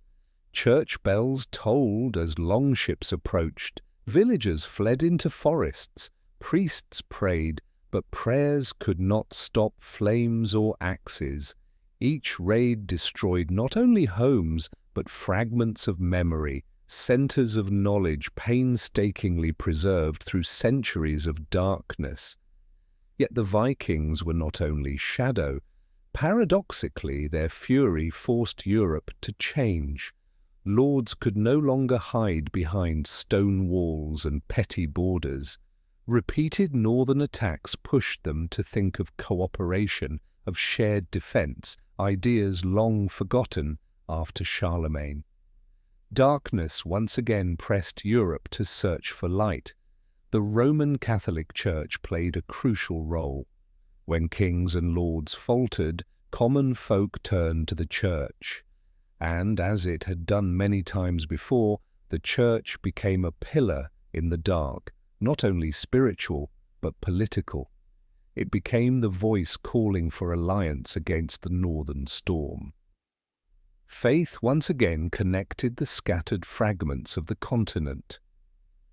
The darkness had returned, but this time Europe was not the same as it had been in the 5th century. Beneath the ashes of a shattered empire, a small flame still burned, the flame Charlemagne had lit. It was fragile, flickering, but it did not go out. And that was enough to keep Europe from sinking into the abyss. In the years following the fragmentation of the Carolingian Empire, Europe slipped into a period without a true center of power. There was no Charlemagne, no unified empire, no shared army. In his place was a patchwork of hundreds of independent fiefs, each ruled by a lord who was at once ruler, protector, and survivor. In such a world, the arrival of the Vikings was like a storm sweeping through a sea of fragile oil lamps. Their longships moved like phantoms across the rivers of Francia, England, and Frisia. They appeared fast, struck hard, and vanished before local defenders could gather. Unlike traditional wars, the Vikings did not aim to hold land at first. Their power came from speed and surprise. They burned villages, plundered monasteries, and carried gold and captives north. Every fire on a riverbank was another tear in the thin fabric of Carolingian order. But this was no longer the Europe of helpless ruin. The scars of the 9th century forced lords to adapt. Once, their power was measured by how much land they owned. Now, it was measured by how well they could protect it. Loyalty no longer belonged to whoever granted land. It followed whoever could keep the longships at bay. And so, in these blood-stained years, the shape of classical medieval feudalism began to emerge. Across the continent, lords raised wooden and then stone castles, hilltop fortresses, ringed with walls, fences, and moats. And these were not merely noble residences, they were shelters where villagers fled when Viking sails appeared. Thus was born the triangle of lord-peasant fortress that would define medieval life. To defend their lands, lords needed their own armies. They could not rely on distant kings or the Pope to send troops. And so the feudal system of vassalage took hold. Warriors, knights, and men-at-arms were granted land in exchange for sworn loyalty. When Viking ships landed, vassals rallied to defend their lord's territory. In a world where every patch of soil was its own fortress, personal oaths mattered more than national laws. Meanwhile, peasants accepted their deepening dependence. They farmed and paid taxes in exchange for the promise of safety. On cold, windy nights, when word spread of dragon-prowed ships upstream, entire villages crowded behind the castle gates, listening to the crash of waves like the breath of some northern demon. They had no king, no country, but they had a lord who promised to protect them. While the lords built defences, the Roman Catholic Church fortified its power in another way through faith. When people panicked in the face of sudden raids, the Church became the one constant light in the dark.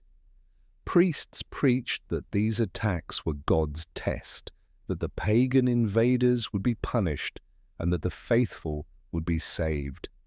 Every church became a spiritual anchor in a sea of fear.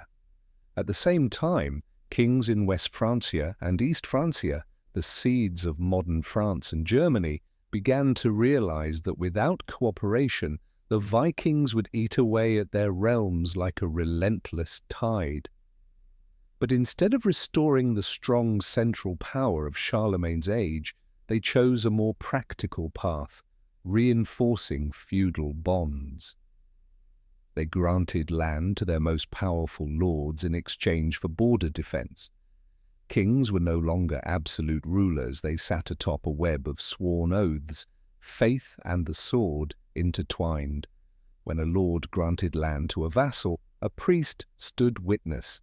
When a vassal swore loyalty, he laid his hand upon the Bible. When a peasant bowed, he believed his lord was God's chosen protector. The Vikings came as a storm, but that storm forged the scattered feudal world into iron. Some lords also learned a second kind of defense, negotiation. In places like England and Francia, they paid Darngeld, tribute, to buy temporary peace. The Vikings, once pure raiders, began to settle on conquered lands, most famously in Normandy. In time, those who had been Europe's nightmare became part of its political fabric. The darkness had not vanished, but it no longer paralyzed Europe. Lords learned to live with the storm. The Church learned to turn fear into power. The people learned to cling to their walls as if clinging to life itself. Out of this chaos, a new medieval Europe, feudal, disciplined, and enclosed, was taking shape. In the early 10th century, after decades of burning, raiding, and terrorizing the continent, the Vikings came to a simple realization. Gold runs out, but land endures. The men who once sailed south with axes in hand now had children, families, and long winters they no longer wished to spend in the frozen north. And so the dragon-prowed ships began carrying not only war, but the intent to stay. Francia was one of the regions hit hardest. Viking longships had travelled up the Seine, Loire, and Garonne rivers almost like they were their private highways. With no strong central army to stop them, local lords could do little more than guard their own lands. When wars last too long, even bitter enemies eventually seek compromise. In 911, one of the turning points of this era arrived. Charles the Simple, King of West Francia, struck a deal with the Viking leader Rollo. Under the Treaty of Saint-Clair-sur-Epte, Rollo received a vast territory at the mouth of the Seine to settle. In return, he swore loyalty to the king, converted to Christianity, and pledged to defend the coast against future Viking raids. That land would become Normandy, the land of the Northmen. This was not surrender, it was a shrewd political move. Charles knew he couldn't drive the Vikings out, but he could make them allies. And indeed, Rollo kept his word. He transformed Normandy from a pirate's haven into a prosperous, dynamic centre of power. Normandy was not an isolated case. Across Europe, Vikings began settling coastal regions. In England, they established the Danelaw, blending Viking and Anglo-Saxon law. In Ireland, they founded port cities, such as Dublin, evolving from raiding bases into bustling trade hubs. In Scotland and the Isle of Man, they left cultural imprints that would last for centuries. What made the Vikings unique was how quickly they integrated. Unlike the Romans, they did not impose a rigid imperial system. Instead, they absorbed and adapted. They learned local languages, intermarried with native elites, converted to Christianity, and joined existing feudal networks. They shifted from invaders to lords, yet retained their characteristic energy, bold, adventurous, and fiercely enterprising. In Normandy, Rollo and his descendants did more than farm. They commanded trade routes. Their fleets carried not raiders but goods, furs, amber, metals, spices, slaves, and treasures from the Baltic Sea, the North Sea, and even the Byzantine Empire. While most of Europe still lived behind castle walls, Normandy became a gateway to the wider world. The Roman Catholic Church quickly saw the opportunity. Converting former enemies into loyal Christians was not just spiritual, it was political. Rollo's baptism was a symbolic triumph. Monks flooded into Normandy, building churches and monasteries, weaving faith into the fabric of Viking society. The Norse were pragmatic. They embraced the church not out of zeal, but because it offered legitimacy, alliances, and wealth. From Normandy rose a new generation of Viking nobles, not wandering warriors, but fully integrated European aristocrats. Yet the old Norse spirit did not fade. Their descendants would soon reshape Europe's future. Among them, William the Conqueror, who would one day cross the English Channel and change history in 1066. Viking integration didn't just change them, it changed Europe. They brought with them a seafaring culture, commercial energy, and fresh military organization. In a continent used to hiding behind walls, they brought movement. Trade routes widened, small ports grew, and cracks opened in the old feudal shell. There is a quiet irony in this chapter of history. Those who once cast shadows became the ones to spark change, not kings, not popes, but the descendants of raiders, Northmen turned neighbors, helped push medieval Europe out of its Dark Age stillness and toward a more connected, dynamic world. Less than 2 centuries after Rollo landed on the banks of the Seine, Normandy had changed beyond recognition. What was once a land plundered by longships had become a flourishing feudal duchy, where sword and trade lived side by side, and the descendants of Norse raiders now spoke Frankish, wore silk cloaks and sat in stone halls like nobles. But beneath the silk, Viking blood still ran, fierce, restless, and hungry for more. The dukes who followed Rollo strengthened their lands with both political skill and military might. They governed like the Franks but fought like Vikings. Normandy was a duchy with discipline. It had a strong fleet, a professional army, and a thriving maritime economy. While other lords hid behind walls, Normandy looked outward, trading with England, Flanders, and Scandinavia. It wielded not just swords, but gold. This wealth and strength made the Norman dukes far from ordinary vassals. Though they technically answered to the King of West Francia, their independence was near total. The duke's word carried more weight in Normandy than the king's. Their armies, blending Viking ferocity with Frankish feudal discipline, were among the best in Europe.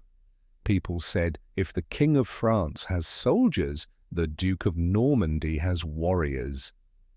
Across the English Channel, England itself was fragile.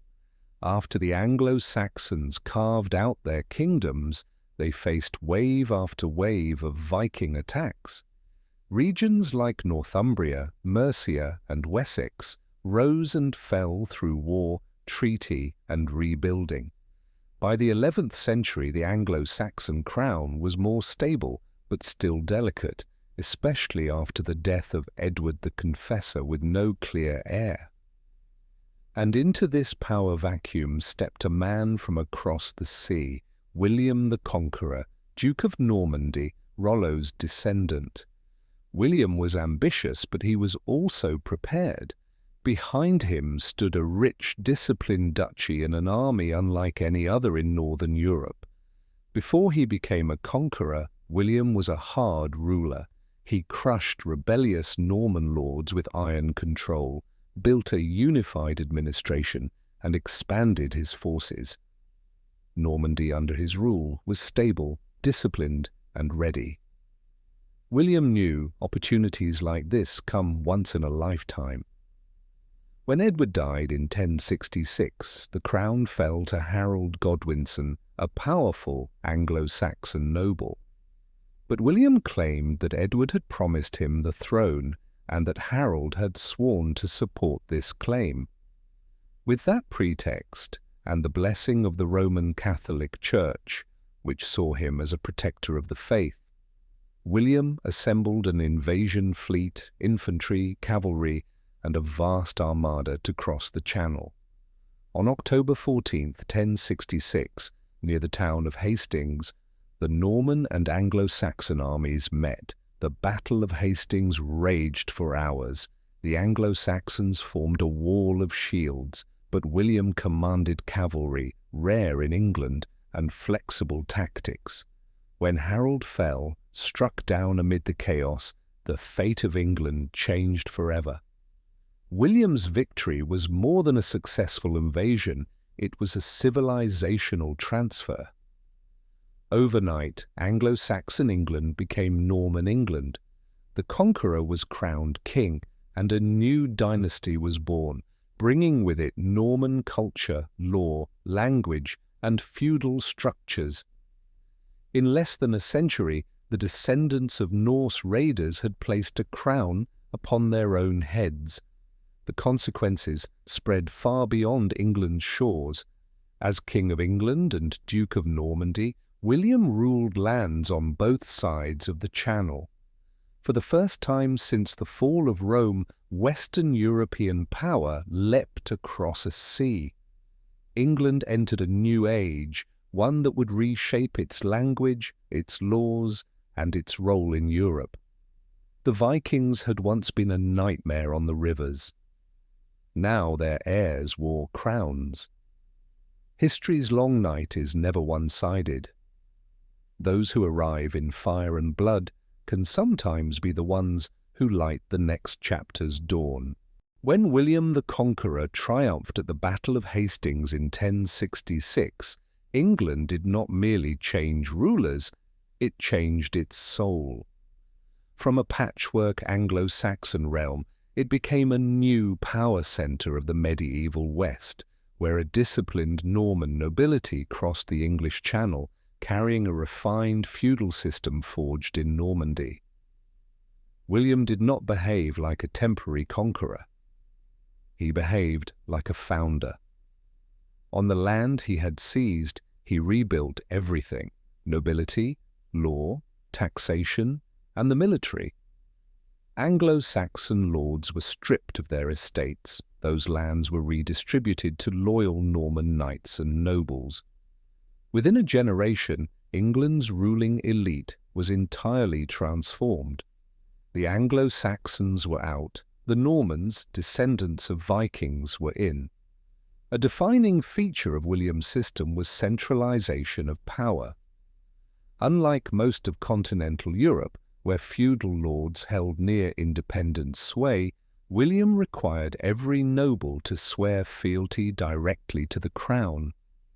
He ordered the creation of the Domesday Book, an unprecedented inventory of land, wealth, and population, giving the king direct control over taxation and manpower. While other monarchs were often outmatched by their nobles, England under William functioned like a well-oiled machine of royal authority. William also understood the strategic value of the sea. As an island realm, England had natural defensive advantages unmatched on the continent. he could concentrate forces without fear of attacks from every direction. Norman fleets commanded the Channel, turning it into a bridge of power linking England and Normandy. William was both King of England and Duke of Normandy, a hybrid position that bound island and continent together in one political force. Architecture reflected the new order. Massive stone castles rose across the land.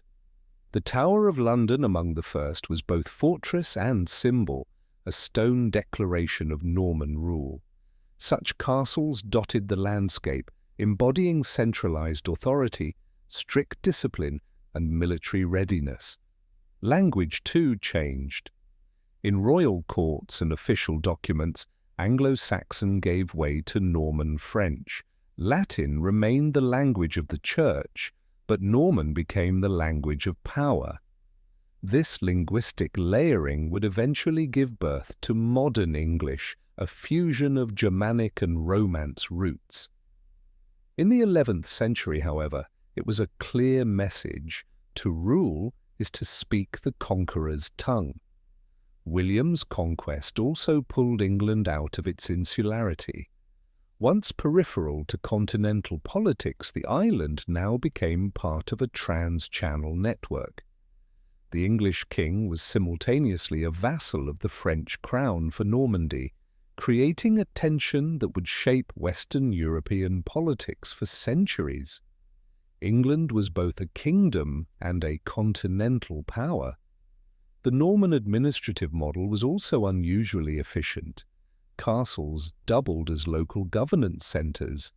Nobles acted as extensions of royal power, ensuring that the king's will reached even the most remote village, something many kings in West Francia or the Holy Roman Empire could only dream of. The Roman Catholic Church played a pivotal role in this transformation. In exchange for papal support of the conquest, William aligned the English Church with Rome, replacing Anglo-Saxon clergy with Norman reformers.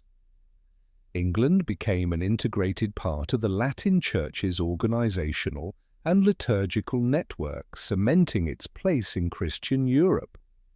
The combination of strong central authority, tight administrative control, military power, and strategic geography turned England into a model feudal state of the 11th century. While the continent remained fractured, England stood as a cohesive block of power, a new beacon in the medieval night. But its light did not shine only inward.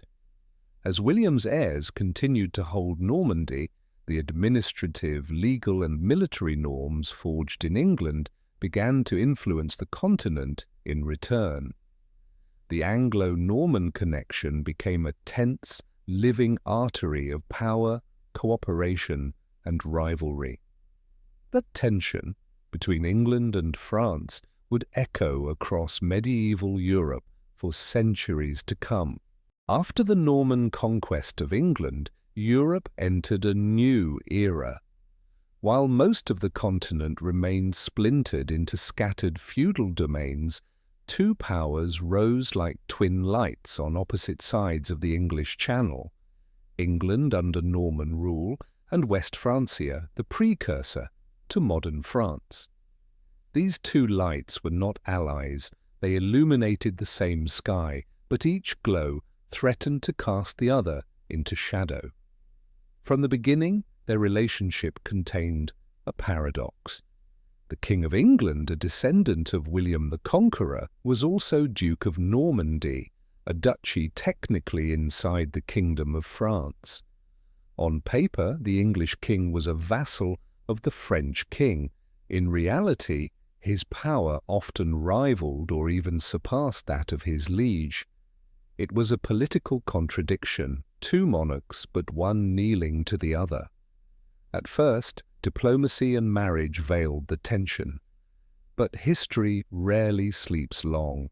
Under Henry I of England and later Henry II of England, who through his marriage to Eleanor of Aquitaine controlled a vast swath of territory stretching from Scotland to southern France, the balance tilted. By the mid-12th century, the lands held by the English crown on the continent dwarfed those of the French king. A vassal, stronger than his sovereign, is an insult no kingdom can endure forever. Year by year, pressure mounted. The Norman elite in England never forgot their roots on the continent. The French crown never accepted foreign dominance on its soil. Treaties and royal weddings were thin veils over a political powder keg.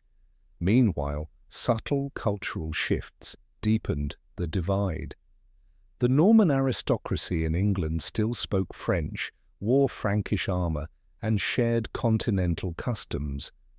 But over generations a distinctly English identity emerged, a fusion of Anglo-Saxon and Norman traditions.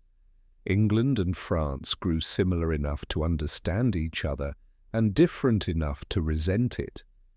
The Roman Catholic Church loomed between them like a father trying to keep two defiant sons from drawing their swords. The popes of this era sought to maintain balance, aware that an all-out war between two Christian powers could destabilize Christendom itself. Yet deep within the halls of the Vatican there was no doubt. Sooner or later these two flames would clash. The first sparks came with Philip II of France, who took the throne in 1180. Ambitious, calculating, and determined to reclaim what the French saw as lost to foreigners, Philip confronted Henry II and later Richard I of England. Richard the Lionheart, a warrior king and symbol of chivalric might. Their rivalry transcended politics. It was a duel of stature. Each side held powerful advantages. England was centralized with stable revenues, disciplined forces, and naval control over the Channel. France had geographic depth and a vast network of local lords. The opening clashes unfolded in contested borderlands, Normandy and Aquitaine, rich, strategic, and coveted. Castles, bridges, and towns became chess pieces in their high-stakes game. Even as soldiers fought along frontiers, a quieter war of influence raged. Both crowns sought dominance over Christendom's political web. Noble houses, marriages, the church. A single marriage could shift alliances. A single treaty could alter the balance of power. Each maneuver moved history closer to inevitable collision. By the end of the 12th century, Europe simmered beneath a thick tension. Two powerful kingdoms faced each other, speaking the same noble tongue, worshipping the same God, and laying claim to the same lands. In the medieval dark, their lights no longer shone side by side. They began to converge, flare, and blind each other. The sparks were not yet flames, but they were enough to burn away the fragile fabric of diplomacy.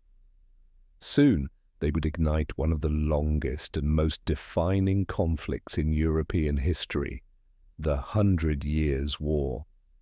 For now, the night remained still.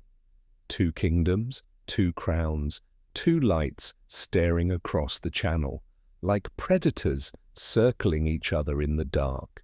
The tension between the two great powers on either side of the English Channel, England and France, was never meant to remain silent forever. After decades of political marriages, fragile alliances, and quiet maneuvering, the 12th century witnessed the first open collisions between the two strongest monarchies in Western Europe. These were no longer border skirmishes, they were real contests for dominance over the continent. When Henry II of England ascended the throne in 1154, England became an empire in all but name. Through his marriage to Eleanor of Aquitaine, one of the most powerful women of the Middle Ages, Henry controlled the vast and wealthy Aquitaine. Added to Normandy and other holdings, his French domains far exceeded those of the French king himself. Philip II of France understood, if he did not act, the French crown could be devoured piece by piece. The conflict did not begin with a grand declaration of war, but with pressure at the frontiers, where each castle and town became a strategic chess piece. Philip worked cleverly, using diplomacy to divide the Angevin Empire from within, courting disaffected nobles and waiting for the moment when Henry's vast personal empire would show its cracks. That moment came when Henry died in 1189 and the crown passed to Richard I of England, the warrior king known as Richard the Lionheart. Richard spent much of his reign on the Third Crusade, far from home. His absence was the perfect opening for Philip. While Richard fought in the east, Philip quietly took one English stronghold after another on the continent, encircling Normandy and undermining Angevin authority. When Richard returned, the former Crusade companions had become enemies. Between 1193 and 1199, war raged across northern France. Richard, a brilliant commander, won battle after battle against the French. But wars are not won by skill alone, they are won by time, and time was not on his side. In 1199, Richard died from a battlefield wound.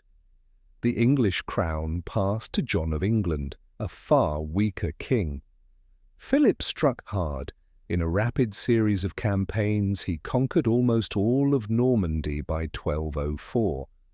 It was a historic rupture. For the first time since the Norman conquest of England, the English lost Normandy, the very birthplace of their dynasty. It was not just a military defeat, it was a wound carved deep into the political identity of the English crown. Half of their cross-channel empire had collapsed.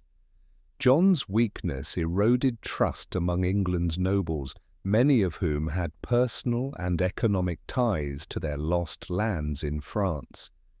Discontent grew, a slow, powerful current that would eventually erupt into the Magna Carta. Meanwhile, the French monarchy had regained territory, confidence, and momentum. Under Philip II, France emerged not as a fragmented feudal realm, but as a continental power. Yet the story did not end with Normandy's fall. England still held Aquitaine, an economic jewel, and the memory of Normandy lingered like a scar. From this point on, Anglo-French relations were no longer merely territorial disputes. They were confrontations of power and identity, woven into the consciousness of both nations. Amid the bloodshed, a quieter transformation began, the early formation of national identities. England, having lost its continental base, began to look inward, turning its gaze toward the island itself. France, triumphant, began to imagine itself as a unified realm. For the first time, the concepts of English and French started to take clearer shape, no longer blurred by shared aristocratic language and culture. The 13th century opened with two powerful kingdoms drifting further apart, like two rivers flowing side by side, destined to collide. France had reclaimed its land. England still held its ambitions. The storm was already gathering, waiting for its hour to break into one of the longest and most defining struggles in European history. The 100 Years' War. After John of England lost Normandy to Philip II of France in 1204, England plunged into a deep crisis. This was not just a military setback, it was a blow to the very foundation of Norman royal power. For over a century, The strength of the English crown had depended on a balance between the island kingdom and vast territories across the Channel. When that foundation crumbled, the throne shook like a bridge missing its central pillar. John, they later remembered as John Lackland, lacked the authority of Henry II of England and the glory of Richard I of England. Seen as weak, indecisive, and militarily inept, he lost one campaign after another to France. The English nobility, long accustomed to the wealth and power derived from their continental holdings, began to lose faith in their king. This was not just personal discontent, it was structural instability. In a desperate bid to recover from failure, John raised taxes and demanded unprecedented military contributions from the lords. But the war dragged on, culminating in the disastrous Battle of Bouvines in 1214, where John's coalition was crushed. It was the breaking point. When war brought only ruin, loyalty evaporated. In 1215, a coalition of powerful barons, much the throne's greatest supporters, rose up. But instead of merely raising their swords, they raised a document. On a meadow by the River Thames at Runnymede, they forced John to seal the Magna Carta, the Great Charter. Magna Carta was not a democratic manifesto. It did not empower the people at large. It protected the privileges of the nobility and placed limits on royal authority. But for medieval Europe it was revolutionary. For the first time, the power of a king, supposedly chosen by God, was curtailed by a written agreement imposed by his subjects. Its clauses were deceptively simple, but their implications were profound. The king could not levy new taxes without the consent of his council of nobles. He could not imprison or punish free men without a fair trial. The English Church would remain free from royal interference. Each line was more than legal language. It was a declaration. Power has boundaries, and the crown is not above all. John himself never truly accepted it. He signed under pressure and soon tried to overturn it. But the door had been opened. The nobles had discovered they could force the king to yield. From that moment on, the relationship between the English monarchy and its barons was changed forever. When John attempted to nullify Magna Carta, rebellion flared. Some barons even invited Louis VIII of France to invade and claim the English throne. The ensuing civil war ended abruptly with John's death in 1216. But Magna Carta survived. His successor, Henry III of England, was compelled to reaffirm the charter to secure his crown. From that point forward, it became an irreversible cornerstone of English political life. Across medieval Europe, monarchs still ruled as absolute sovereigns, and the Roman Catholic Church remained the supreme spiritual power. But in England, something different had taken root. Political power had a legal boundary. It was not a revolution, but it was a crack in the seemingly eternal wall of feudal authority. The true strength of Magna Carta lay not in instant transformation, but in precedent. In the centuries to come, whenever English kings tried to exceed their power, nobles, and eventually broader social classes, would invoke the Charter as a shield. No one is above the law, not even the king. Ironically, it was defeat at the hands of France that led England to give birth to one of the most enduring political principles of the West. Power has limits, and law stands above rulers. In the long medieval night of Europe, a single, sharp light began to shine from across the Channel, a light that would burn for centuries. When the Magna Carta was sealed in 1215, few could have imagined that a document created to protect the interests of a narrow noble elite would become the seed of an entirely new political order. But history rarely shifts through sudden shocks alone. It moves like slow tectonic plates, pressing and reshaping the ground beneath for centuries. In England, the event did not simply limit the power of John of England. It began a long process in which royal authority would be divided, shared, and negotiated. And from that, a new concept would emerge. Power can be controlled. After John's death, the throne passed to his young son, Henry III of England, who inherited a kingdom in turmoil. To maintain his crown, he was forced to reaffirm Magna Carta. Each time the monarchy weakened, the barons compelled the king to confirm, revise, or extend the charter.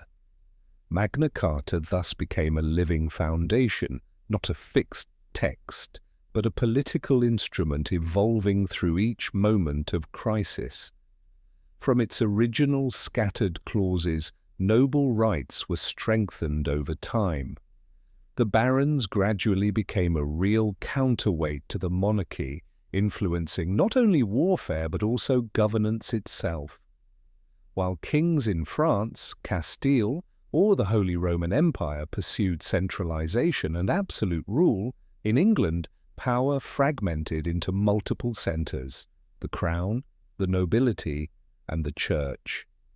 A turning point came in the 13th century when the nobles began to institutionalize their influence through the early Parliament of England.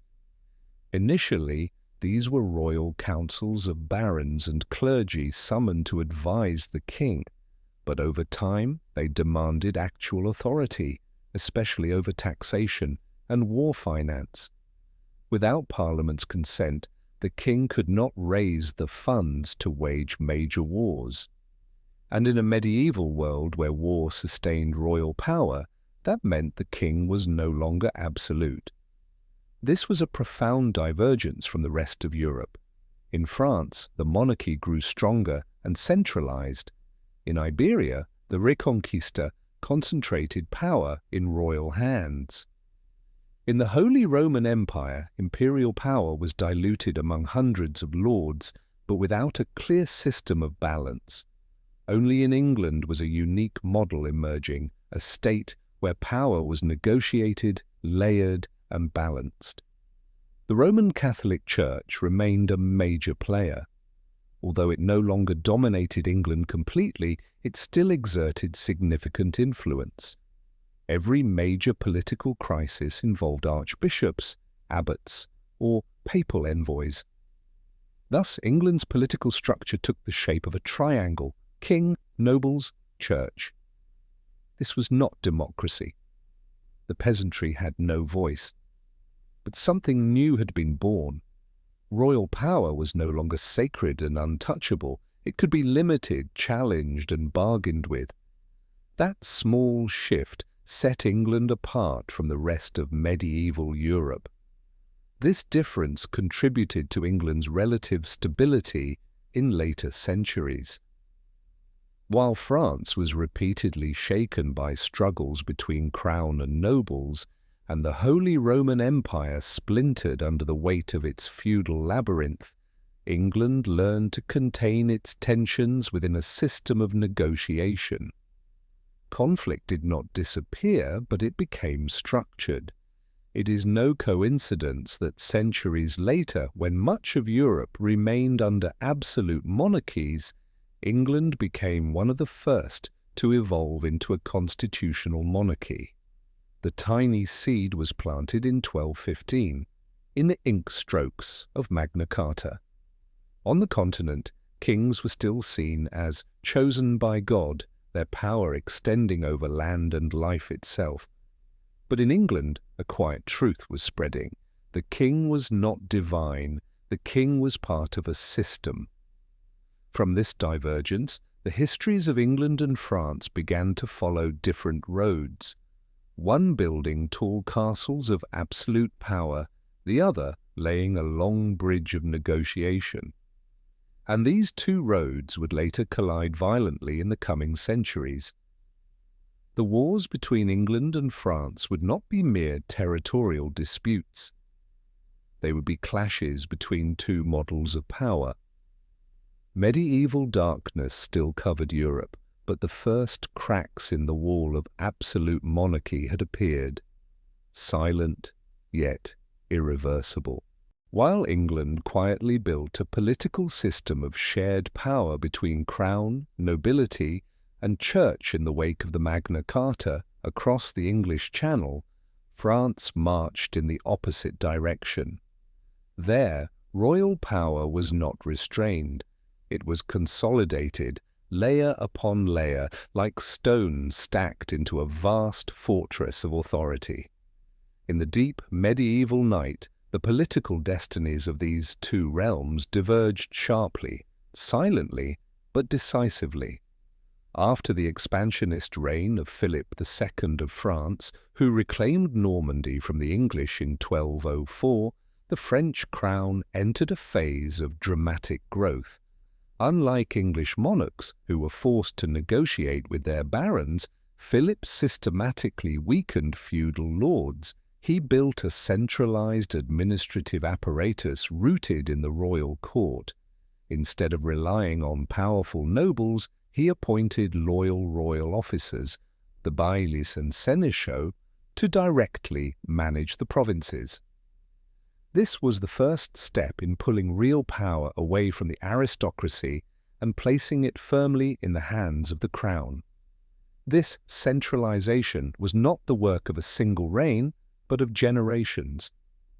Louis IX of France, remembered as Saint Louis, carried the process further by framing the monarchy as a sacred institution, chosen and protected by God.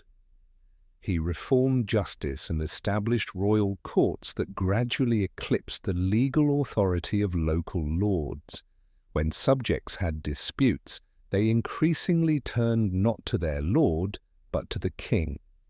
Every case decided in favor of the crown was another stone in the rising walls of royal power.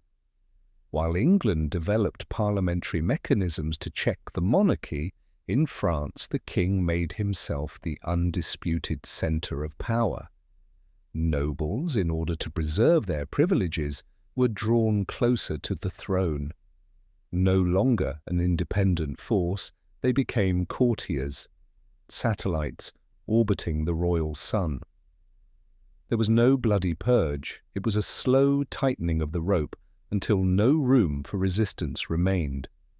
A key factor enabling this was the intimate bond between French kingship and the Roman Catholic Church. For centuries, France was regarded as the eldest daughter of the Church. At the royal coronation in Reims Cathedral, the king was anointed with holy oil, as though chosen not only to rule, but to embody divine will. In a deeply religious society, this sacred aura made the French monarchy all but untouchable. The contrast became even sharper in the late 13th and early 14th centuries under Philip IV of France, Philip the Fair. Ambitious and calculating, he wielded both secular and spiritual power to break opposition. When Pope Boniface VIII tried to block his taxation of the Church, Philip did not yield. He defied the papacy and won. His pressure led to the relocation of the papal seat from Rome to Avignon in 1309, beginning the Avignon papacy. For the first time, a king forced the Holy See itself to bow. Philip IV also expanded the administrative state to unprecedented levels, relying on professional bureaucrats, jurists, clerks, and royal soldiers. This gave him direct control over taxation, a standing army, trade routes, and the justice system.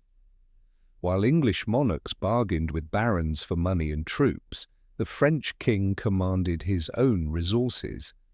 At its peak, French royal power stood like a fortress, not one of stone, but of law, religion, administration, and tradition. To the French of that era, the king was not merely the ruler, he was France itself. This produced a potent, unified political identity, but also made the monarchy a target for any force bold enough to challenge its supremacy. By now, the divergence between England and France had hardened into two opposite poles. England, a limited monarchy built on balance and negotiation. France, an absolute monarchy built on centralization and the symbolic power of the crown. Two powers, both strong but in opposite ways. And the stronger they grew, the closer they moved toward collision. History was already setting the stage for the long, grinding conflict that would test not only armies, but entire political systems, the 100 Years' War. No great war ever begins with a single cause. The fiercest flames are always born from quiet embers, glowing beneath the surface of history for generations before they finally ignite. So it was between England and France. After more than 2 centuries of tension, political marriages, betrayals, and small wars, by the early 14th century, every unresolved conflict had gathered into one taut, drawn line, like a blade held too tight. It would take only the lightest pull for history to explode. The first and most visible thread was territory. After losing Normandy in 1204, the English crown still held Aquitaine, a vast, fertile and wealthy region in the heart of France. Its riches flowed from vineyards and trade, a steady stream of gold across the Channel. To the French crown, the idea that such an enormous land remained under foreign rule was an unbearable insult. Throughout the 13th century, Paris applied relentless legal, administrative and fiscal pressure to strangle English power in Aquitaine. Each new decree was another thread tightening around the neck of a land too valuable to ignore. The second thread was power itself. In England, after the Magna Carta, royal authority had been forced to share space with nobles and the emerging parliament. Across the water, the French monarchy had grown more centralized, more absolute, wrapped in the divine aura of sacred kingship. One kingdom rested on negotiation, the other on unchallenged rule. These two systems could coexist for a time, but their very foundations pulled them toward collision. The third thread was economic. By the 13th and 14th centuries, maritime trade had flourished. The western French ports, above all Bordeaux, became a lifeline of wine exports to England. Every barrel crossing the Channel was not just a commercial exchange, but a current of power. France wanted control of this flow. England saw it as vital to its survival. The old feudal rivalry had become a fight over wealth, trade, and economic supremacy. The fourth thread was dynastic legitimacy. In 1328, Charles IV of France, the last direct Capetian king, died without a male heir. Under French succession law, the throne could only pass through the male line. But Charles's sister was the mother of Edward III of England. By blood, Edward claimed the crown of France. For the French, this was a political nightmare. Edward was not only King of England, but also Lord of Aquitaine. If he were crowned in Paris, all of France would fall under English power. For the English, it was a golden chance to reclaim the strength lost since the days of John Lackland. Two bloodlines, two crowns, two prides struck against each other, and there was no longer any path of retreat. The French court responded by crowning Philip VI of the House of Valois, rejecting Edward's claim entirely. Two kings now laid claim to the same throne, one by French law, the other by royal blood. Two flames of legitimacy burned on a single crown. And when two men wear the same crown, war is not a question of if, only when. The final thread, the one that made all others unbreakable, was identity. By the 13th and 14th centuries, the English and French no longer saw themselves as one people. Language, customs, law, and rule had diverged. The English no longer thought of themselves as part of France, and the French refused to be ruled by a king from across the sea. What had once been the quarrel of dynasties had hardened into the clash of nations. All these threads, territory, power, wealth, blood, and identity, twisted together into a single rope. In 1337, after years of mounting tension, Edward III of England declared himself King of France. His words did not echo only through the halls of Westminster. They rippled across the continent. It was the moment the 100 Years' War began, not one single war, but a century-long storm of battles, diplomacy, crisis, and transformation that would shape Europe forever. In the spring of 1337, a thunderclap echoed across the English Channel. Edward III of England formally declared himself King of France. In an age when the crown was more than political power, when it was a sacred symbol, this was no mere diplomatic maneuver. It was an open challenge, a line drawn in steel. Philip VI of France, the rightful French king under the law of succession, struck back by stripping Edward of control over Duchy of Aquitaine. Two crowns, two sovereign powers, once parallel beacons of medieval Europe, now faced each other as enemies. This was not a war born of sudden rage. It was a carefully prepared storm, forged in shipyards, trade routes, and embassies long before the swords were drawn. From the early 1330s, Edward had been quietly fortifying his position. Under his reign, England had built a stable financial base, drawing strength from the lucrative wine trade out of Bordeaux and the wool industry tied to County of Flanders.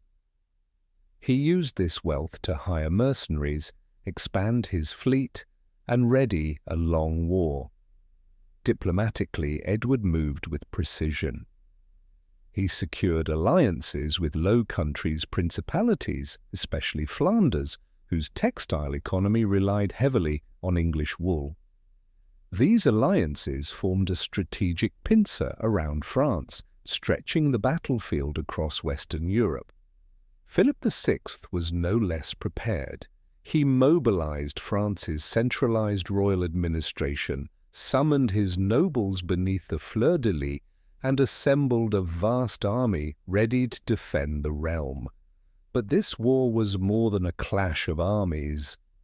It was a collision between two different kinds of kingdoms: France, built on centralized royal authority, and a nobility bound tightly to the throne, and England, a more flexible system capable of mobilizing financial power through parliament and trade. Two political models, two military doctrines, stood poised to meet on the battlefield. By the summer of 1338, the first blows fell along France's northern coast. English forces, allied with Flemish lords, struck ports and trade routes in swift, targeted raids. Unlike traditional medieval campaigns centered on sieges, Edward employed fast, destructive strikes aimed at crippling France's economy, war not just with swords but with strategy. In 1340 came the first decisive engagement, the Battle of Sluys. Off the coast of Sluys, the English and French fleets collided. Though the French outnumbered them, Edward's fleet fought with superior tactics, lining ships in formation, using longbowmen to rain arrows from a distance and isolating enemy clusters before destroying them. By nightfall, the French fleet lay shattered. The North Sea ran red with blood and smoke, and the English emerged with control of the Channel. Sluys was more than a victory, it was a strategic turning point. England now had open passage to land armies on the continent, while France was trapped behind its own borders. For one of the rare times in medieval history, naval power reshaped a continental war. Edward pressed the advantage. He knew that to shake the French crown, he could not rely on the sea alone. In 1346, he launched his first major land campaign into France, leading a coalition of knights, longbowmen, and mercenaries from across Europe. His target was Normandy, the ancestral homeland England had lost more than a century earlier. When English horses thundered ashore, it felt as though history itself had returned. This Normandy campaign was more than conquest, it was a message. Edward was telling France, "We have come to take back what was once ours." His army cut swiftly through the countryside, burning villages, destroying bridges and supply lines, undermining confidence in the French crown. This was the strategy of chevauchée, a war of movement, terror, and economic strangulation. Philip VI, meanwhile, rallied the French nobility. France's forces were larger, with its famous heavy cavalry at their core. But their tactics belonged to an older world, frontal charges and feudal warfare. Edward countered with longbowmen, highly trained English archers whose deadly range could tear through cavalry charges before they closed. Two military philosophies, one traditional, one adaptive, were hurtling toward collision. Within less than a decade, the map of power in Western Europe had already begun to shift. England held the seas, controlled trade, and carried the war deep into French soil. France consolidated its nobility and fortified its lands, preparing for decisive battles still to come. No one yet knew the war would last more than a century, but from the very beginning it was clear. This was not a campaign of months. It was a contest for the soul of two kingdoms. The silence of the Middle Ages had been broken. The night was now filled with smoke, hoofbeats, the whistle of arrows, and the roar of armies. The sword had left its sheath, and it would not return for generations. In the summer of 1346, the English army swept through Normandy like a storm. No town was safe from their lightning raids. Villages burned, bridges splintered, granaries were emptied, and the banners of the Golden Lions of England fluttered in the hot July wind. People spoke in fear. They saw no sign of Philip VI of France's army, only English flags advancing deeper into the countryside. This was not conquest in the old style. Edward III of England wasn't trying to occupy land immediately. He was trying to make France bleed from the inside.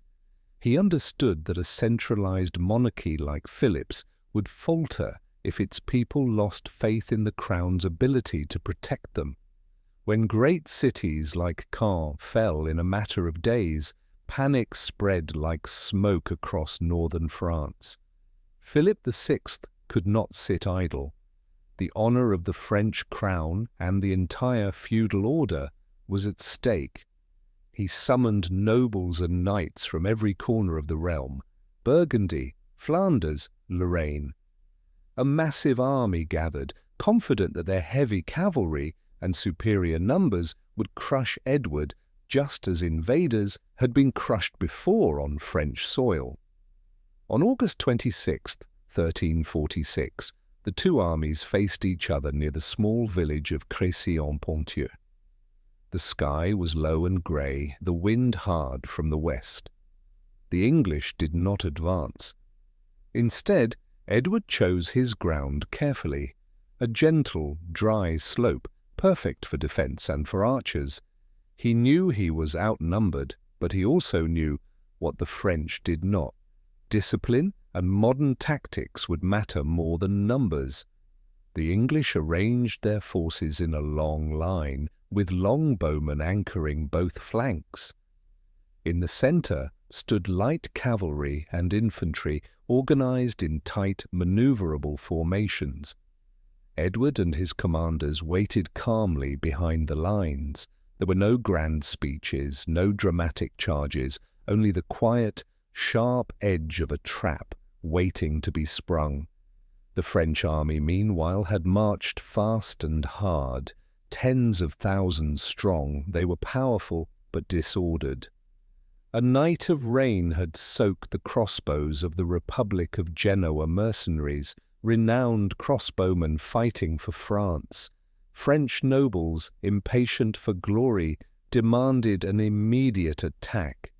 Chaos rippled through the ranks, and Philip, trapped by his own army's restlessness, ordered the advance.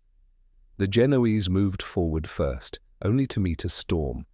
The English longbowmen unleashed volley after volley, their bows firing faster and farther than any crossbow. 10 to 12 arrows per minute per man. The sky turned black with shafts, and the Genoese lines collapsed almost instantly. Behind them, the charging French knights trampled their own mercenaries as they surged forward into the maelstrom. Then came the knights, the proud core of feudal warfare, convinced their armour and valour would break any line. But on that hillside, chivalry met its match. The longbowmen raised their bows again. Another wave of arrows sliced through the air. Horses screamed, men toppled. Shining armour turned into iron coffins. Wave after wave crashed and broke. The English did not counterattack.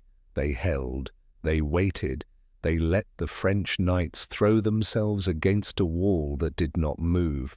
When the light dimmed and the wind cooled, the fields of Crécy were carpeted with the bodies of French nobility. Even John of Bohemia, the blind warrior king and ally of France, lay dead among the fallen, his final charge etched into legend. Philip VI had no choice but to retreat, leaving behind a blood-soaked battlefield and a wounded royal dignity. Edward III remained where he stood, built camp upon the conquered ground, and turned a victory into a statement. The Battle of Crécy was not just a military victory, it was a hinge of history. On that day, the old order of warfare, where noble knights ruled the battlefield, was shattered by strategy, discipline, and technology. It was also a blow to the French nobility, who had long believed their valour alone decided wars. After Crécy, England had won more than a battle. It had won a symbol. Across Europe, kings and generals took notice. The age of the mounted knight was fading.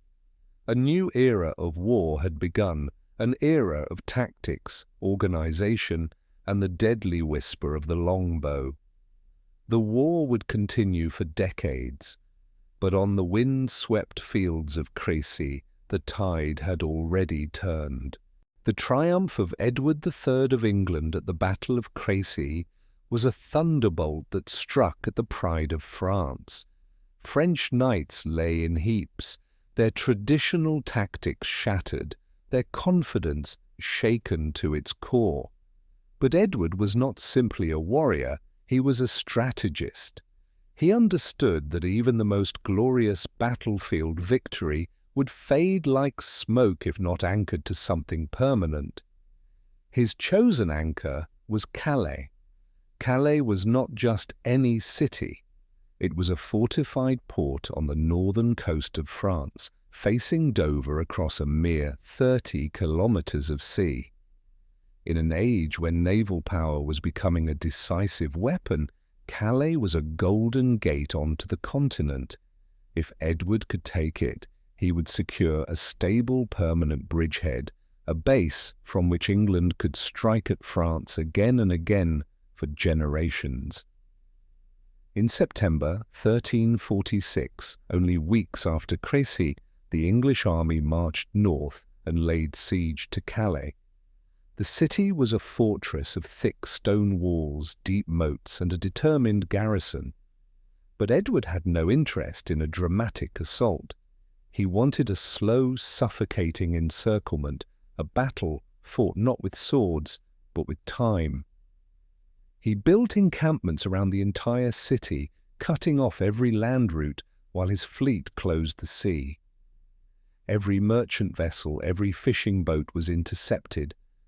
Calais became an island of stone, marooned in its own kingdom. It was one of the most meticulously organized sieges of the medieval era. The English constructed an outer ring of fortifications around the city, a city around a city, supplied steadily by well-guarded convoys from Dover. The English army ate, trained, and waited. Inside, the people of Calais began to starve. Philip VI of France understood what was at stake. A France without Calais would lose its natural shield against the English blade. He tried to rally an army to break the siege. But after Crécy, the French nobility was demoralized, finances were drained, and alliances fractured. His attempts to relieve the city collapsed against English naval control and the slow rot of French exhaustion. The siege dragged on for nearly a year. The winter of 1346 to 1347 was a season of hunger, disease, and despair within Calais' walls. Chronicles speak of citizens eating horses, dogs, cats, and finally little more than boiled water. The walls did not fall to cannon or battering rams, they fell to time and human desperation. In August 1347, Calais surrendered. There was no climactic clash of arms, no ringing of battle horns. It ended quietly, as perfect sieges do. But the surrender left behind one of the most enduring images of the war, the burghers of Calais. 6 of the city's leading citizens, dressed in plain cloth, ropes around their necks, keys to the city in their hands, walked out of the gates to beg for their people's lives. Edward, in a moment of cold royal calculation, intended to execute them as a warning. But his queen, Philippa of Hainaut, interceded, and Edward spared them. That moment of mercy, rare in a brutal war, became legend. With Calais in his grip, Edward gained far more than a city. He gained a permanent English stronghold on French soil. For the next 2 centuries, Calais would be the door through which English armies poured onto the continent, a fortress bridgehead always waiting. The siege also revealed a deeper truth. Medieval war was changing. Victories were no longer just won by glittering knightly charges, but through logistics, patience, and strategic positioning. While the French nobility clung to their chivalric ideals, the English practiced a colder, more calculating form of war. After Calais, France was no longer simply defending its borders, it was fighting an enemy rooted inside its own territory. The siege carved a wound into the map of France, one that would take generations to close. The darkness of the Middle Ages was no longer defined only by battlefields. It was now defined by long, grinding sieges between 2 visions of power, one flexible and strategic, the other weighed down by feudal pride. And as in all great struggles of history, the winner would not be the one who shouted loudest, but the one who adapted fastest.